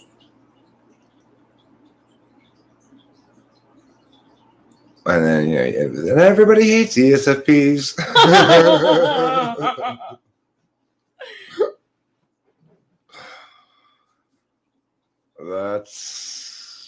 It would not be that difficult to do either. That's fun. That could come out really cute. So I wonder, like, Yeah, Zandy, exactly. Her being smart doesn't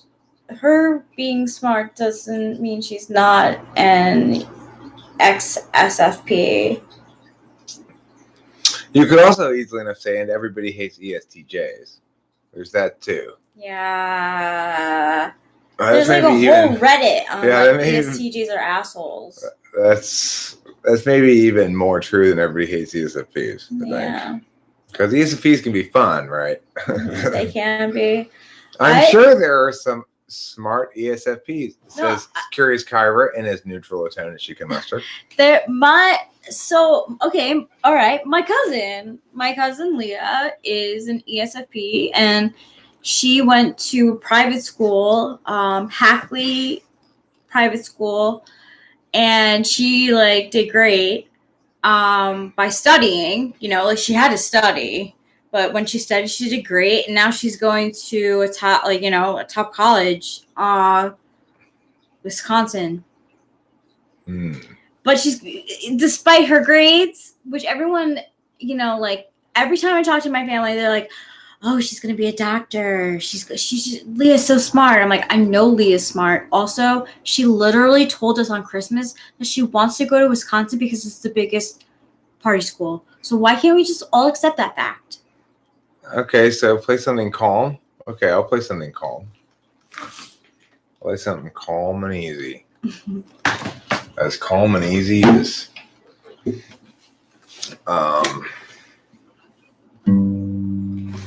as porn is sleazy.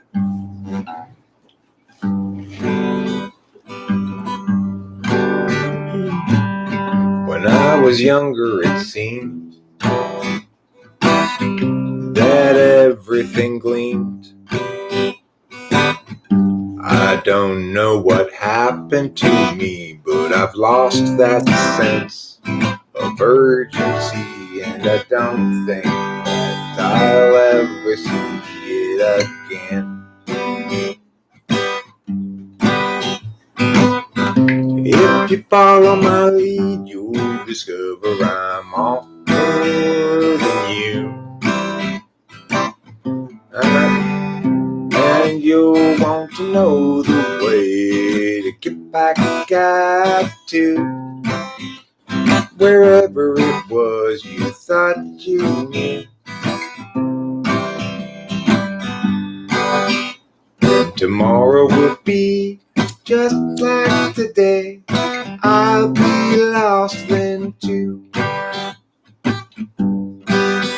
It's a matter of mood as much as a matter of will.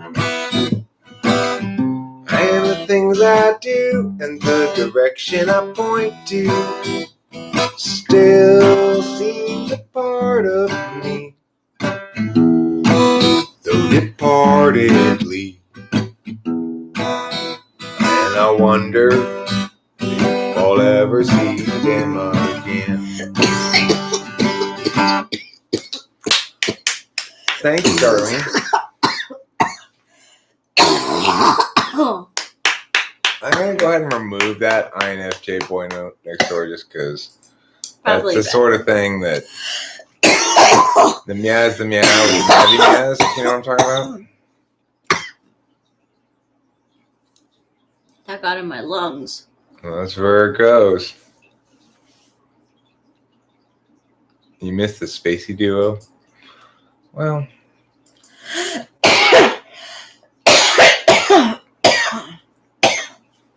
Sorry, pee-pee.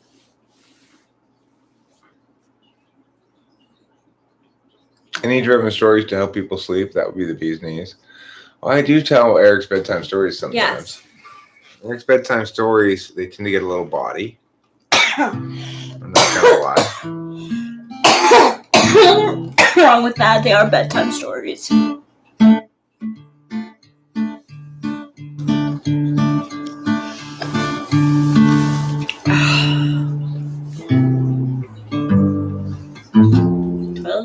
It's because it's an SI appeal. It's like it's turning meaning into physical experience directly. Coughing ASMR is the best though. I heard it cures everything. I was a regular before she transitioned. Who transitioned? That means they became transsexual.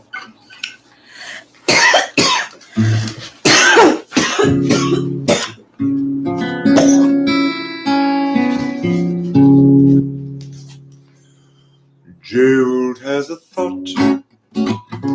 Gerald has a lot. Gerald has a plot to get the margarine's dessert tots. He's got a good idea for a name-changing business. Thinking now about what to call Christmas. When to hire his firm to change that name. Gerald always thought there'd be chance enough to get back to the work left rough. He'd get back to it eventually.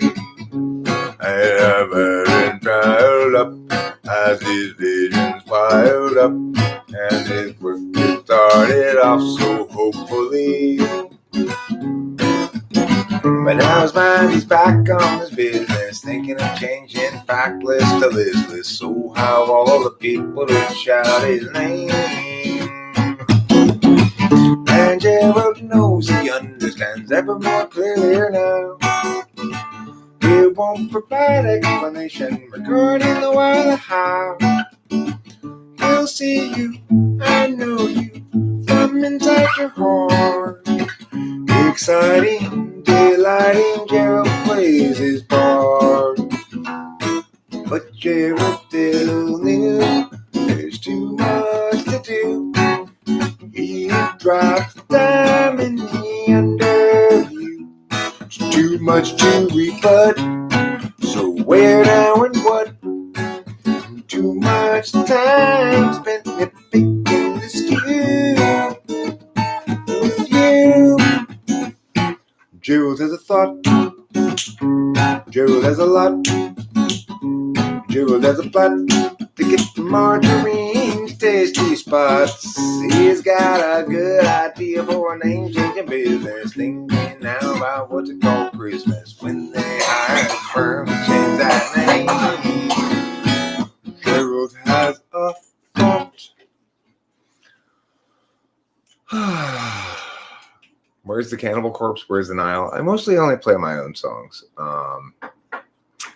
If you now sing something in a minor and G major, I'll sample it in my track. A minor and G major.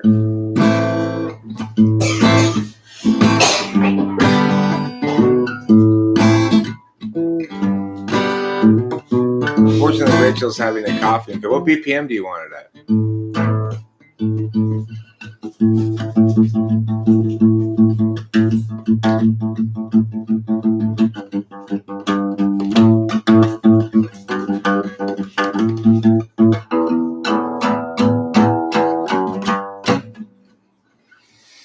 200 for a quarter note.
I don't know. I thought that was romantical. I'd need to have something like some sort of metronome to play over or something like that, probably for it to be particularly useful. But What would Raul Diego say? well, she would say, play the guitar with your ideas. How long did it take to get to the point where you could use guitars in any medium? I mean, I think I started using it that way right away. Which is to say, as soon as I learned something, I learned how to play that thing in different ways, I guess. Or try different things. As soon as I learned something, I'd be bored with it and try something different a little bit. So, but it took me some years probably where I could actually periodically pull off a freestyle well, you know. And it's still kind of hit and miss. I like some of them more than others. You know, the freestyle I was playing earlier about it's making me laugh. I don't remember what it was about. I liked that one. But my taste in my own freestyle is kind of hit and miss, I guess you could say. What was it about?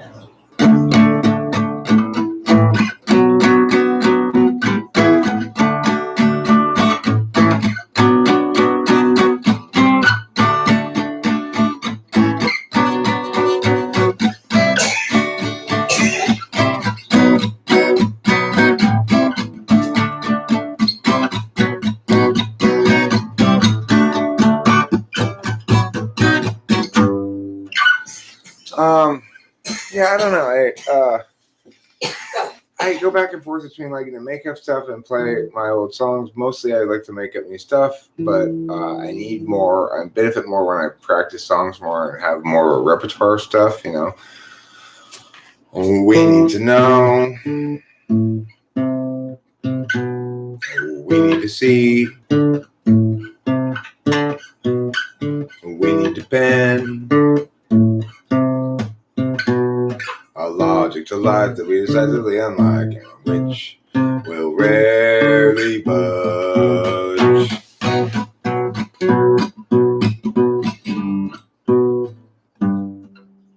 People everywhere gather up, enemies outraged at how they miss a sign. How do they set their priorities? It's forwarding, backstabbing into these. Ensuing heartache and misery, followed necessarily from their savage ways.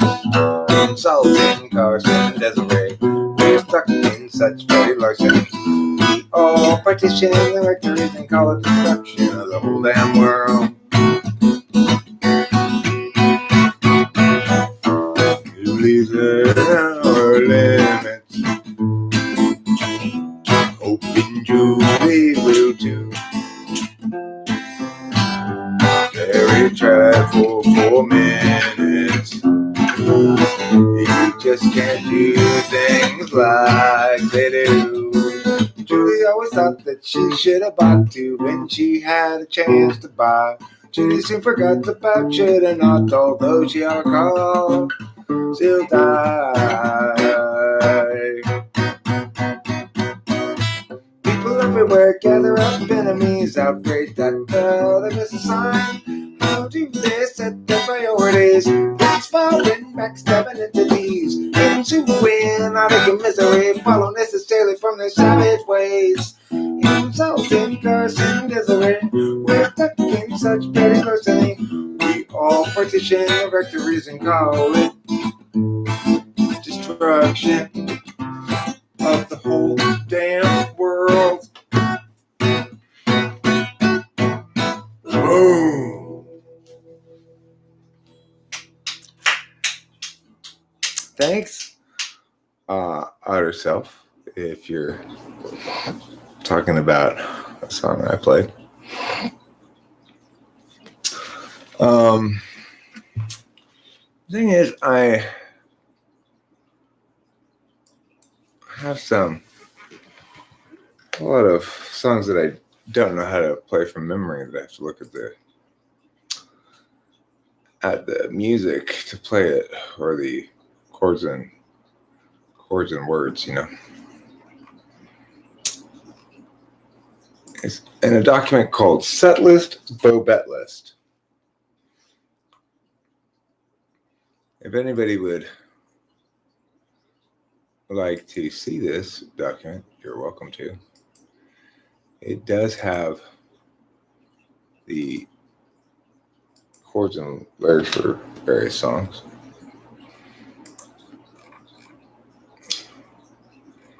Like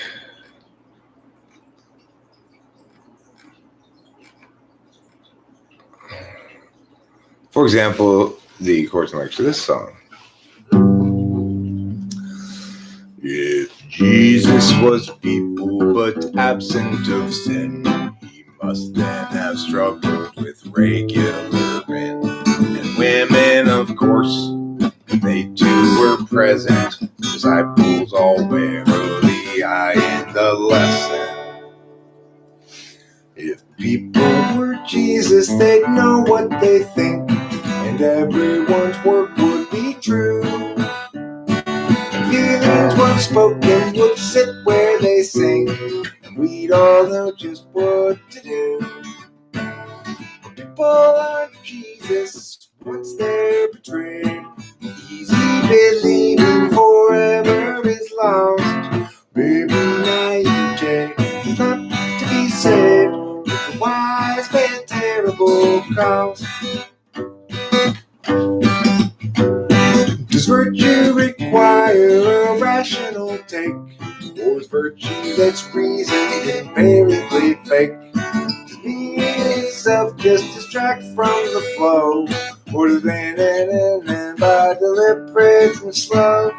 People like Jesus, once they're betrayed, easy believing forever is lost.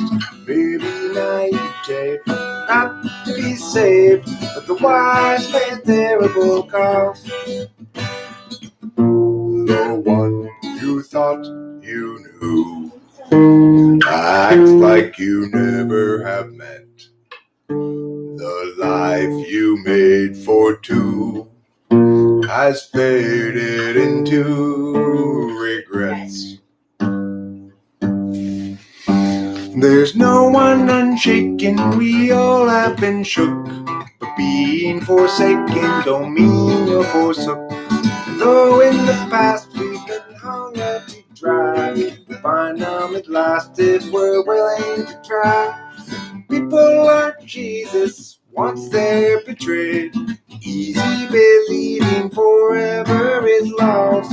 Maybe naivete, not to be saved, but the wise pay a terrible cost. Yeah, baby, naivete is not to be saved, but the wise pay a terrible cost. Thanks. How sweet of you. Of course. It's lovely.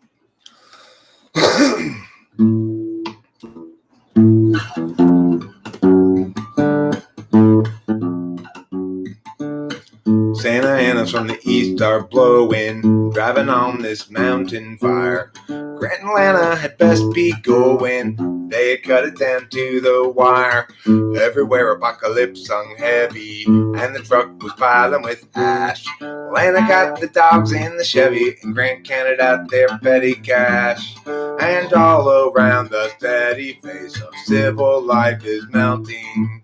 A tipping point, the human race, I dug this hole we fell in. If times are ending, then time is bending. Flames rain down from the sky, while the dogs knock out with Grant's exhausted. Lana stays awake to cry. 120 out but Labor Day, and that means cooking meat outdoors. Guy got distracted and fire got away. From Bradford to Arcadia, they cursed his name. Fire chased them west and down the incline till they reached the foothills below. Found a room for the night online. At least now they had someplace to go. Tomorrow they'd evaluate their options now that their life had burned away. Lana's sister has a place in Laughlin. Wasn't really any more to say. And all around the steady face of civil life is melting. A tipping point, the human race has dug this hole we fell in. If times are ending, then time is bending.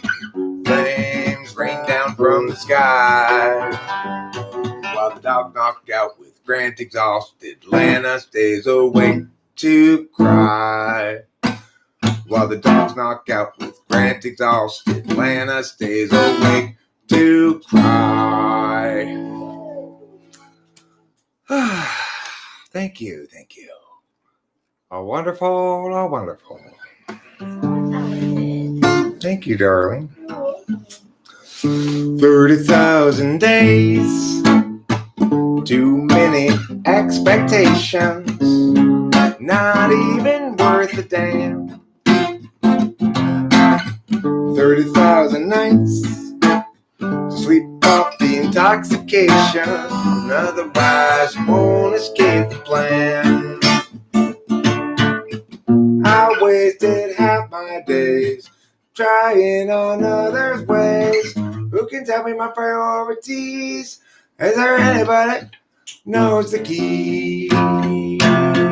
'Cause I'm tired of doing it wrong. I want direction and have all along.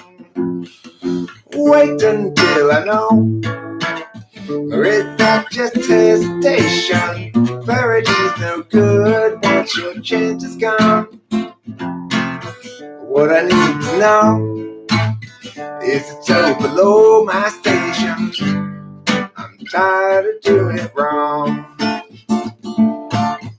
I wasted half my days trying another's ways. Who can tell me my priorities? Is there anybody who knows the key? 'Cause I'm tired of doing it wrong. Yeah, I think I'm doing it wrong. Yeah, I think I'm doing it wrong. Doing it wrong. Thank you. That was a messy one. You know, it's like I haven't. It needs more practice. That song for sure.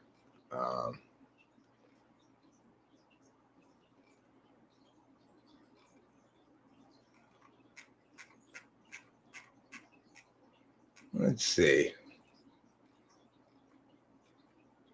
I like the song. I'll play it. Sammy has a story that need be told. This is a song for the open road, and such a thing must always do its job. Married up Jeff, turned 19, 4 years in, and 3 kids weaned. Weary now and questioning the path. Agency out, basic discretion, locking in our courses. Way too young.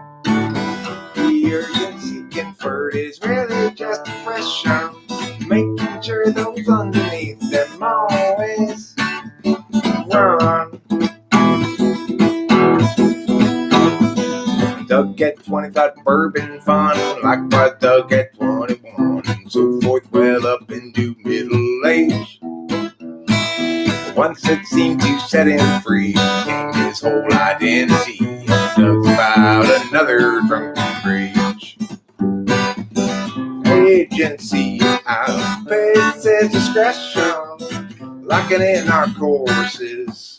Way too young. The urgency conferred is really just pressure. They'll offer you incentives, but they haven't got a thing that's fun. Everybody's panicked about the kids. Ooh, ah, lock 'em up with extra dextrin. Ooh, ah, mathematics produce success, or impose more unjust duress. Agency outpaces discretion, locked in our courses. Way too young. Significance is really just projection. They'll offer you incentives, but they haven't got a thing that's fun. Without consent, it's really just oppression. By parasites surviving on their wages earned by lying, while they feed their fear of dying. Yeah, let's feed upon the futures of the young.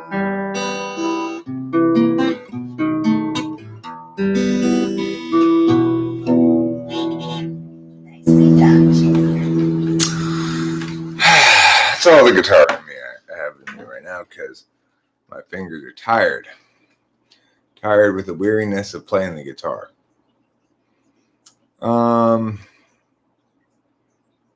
You know these little chips on the RAM? What? What does that mean? You know these little chips on the RAM? I have a question. If you touch a RAM chip and your hand is heated more than the RAM could take, what would happen? Ooh, you turn your RAM into finger goo. Is that what you want? You want finger goo all over your RAM? Stop fingering your RAM, okay? Just stop it right now. You were shit on my shoe. My IQ and wisdom are so far above you, it's not even funny. Who's he talking to? Me?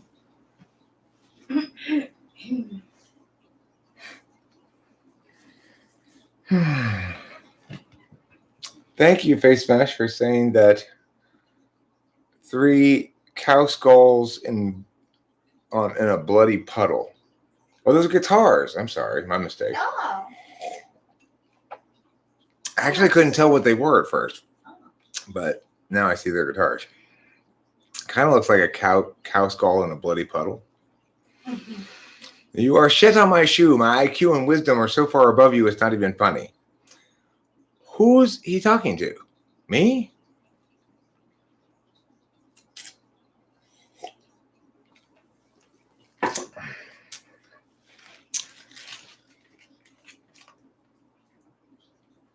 Hi, Marge. You're a little late for your bowl of warm porridge, though. I got to tell you, we already served all the porridge we're going to be serving tonight. So you're SOL. You know what that stands for, don't you? Shit out of luck.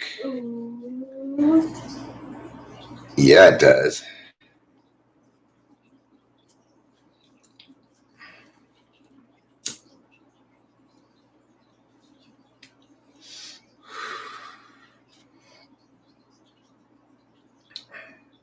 Hot yourself. The average temperature of my hands is 212 degrees. Is that hot enough for you? Oh. Eric, isn't it a certain thing that if an anvil drops on your head, you would be dead? Well, I suppose if it dropped from 1 centimeter, it might like fall to the side of you without killing you. But it certainly wouldn't be good for you. Anything above about a centimeter above you, probably. I mean, certainly, I don't think you could even if you carefully balanced it on top of your head, I don't think you could stand upright and balance an anvil on top of your head. I think it would force your neck to one side or the other and fall off of it. So, for sure, if you were to drop it on your head, it would kill you.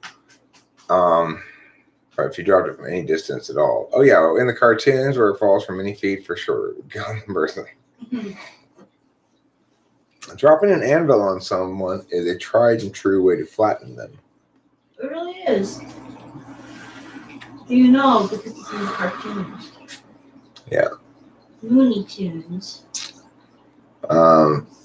Additionally, I can say that with my boiling hot hands of fire, I've got some special skills. Ooh, what do you do with them? I just stick my hand in a pot of water and get it boiled in like 30 seconds. Oh. And then it's hot? With my fire hands, yeah. What do you do with your fire hands? I heat up water mostly. Oh, Yeah, that's what they do. yeah. They're also, of course, impervious to heat. See, look. Nothing. Wow. It's a miracle. I mean, that proves it right there. Yeah. I mean, that didn't seem to be that close, I guess. Like sometimes I'll sit here and like torch my hand like that for like 5-10 minutes and I wasn't feeling it. Yeah. I'm not gonna bother showing you right now though. Oh, okay. Yeah. Yeah, you don't want to scare anyone or give anyone the. I don't want to. Other people, if they try this at home, could seriously hurt themselves. So I don't want to demonstrate something and give the wrong impression that other people could do this too. Because I care. That's why. That's why I wanted to clarify that, because it seemed like you do care. Hold on a second. There's a live action Rocky and Bullwinkle movie? What? Since when is there a live action Rocky and Bullwinkle movie? When did it come out? Why would there be why would it be live action? I think it was like. Was any of it like animated?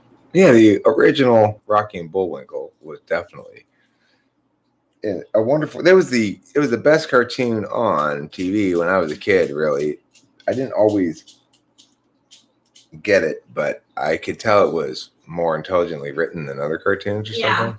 Me too. I liked it also. Rocky and Bullwinkle. Hot Hands Man, they call me. Don't forget the hands. Hot Hands. Sometimes they just call me Hot Hands, but sometimes they call me Hot Hands Man.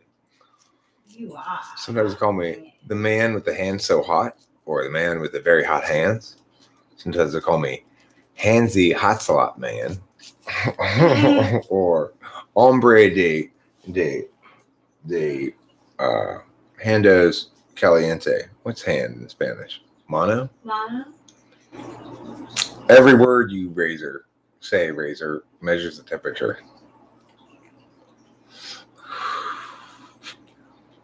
Mono. Yeah. They call me El Hombre de Manos Caliente. Ooh. That's man of the hot hands in Spanish. They usually preceded with bienvenidos. Este es el hombre de manos caliente. Ooh la la.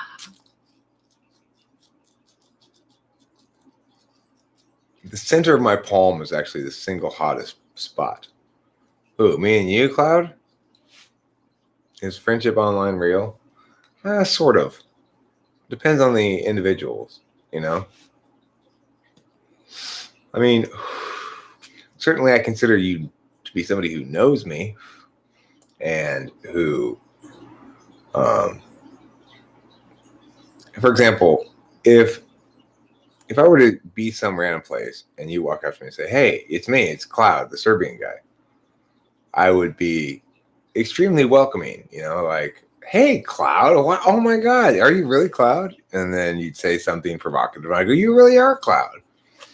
You know, it would matter that you are you and not somebody else. If you said, I'm somebody who watches your channel, I'd still be super excited. It would be the first time that ever happened, but it would be a different kind of excited, you know.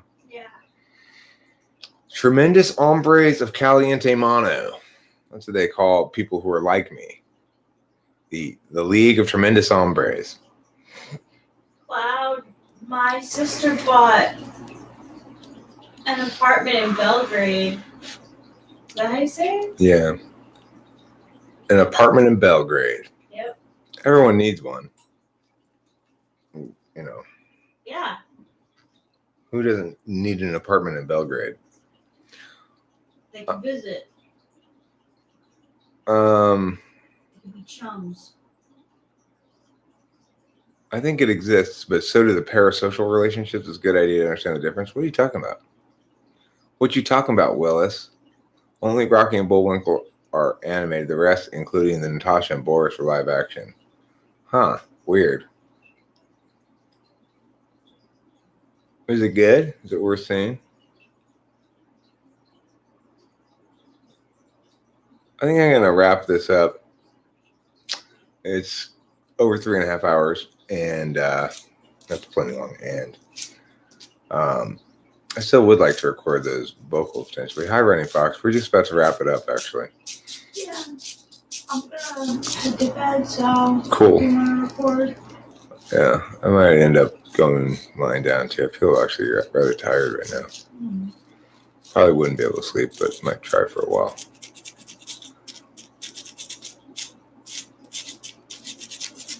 Look, he doesn't only speak Kelvin and Celsius. He speaks Kelvin and Celsius, okay?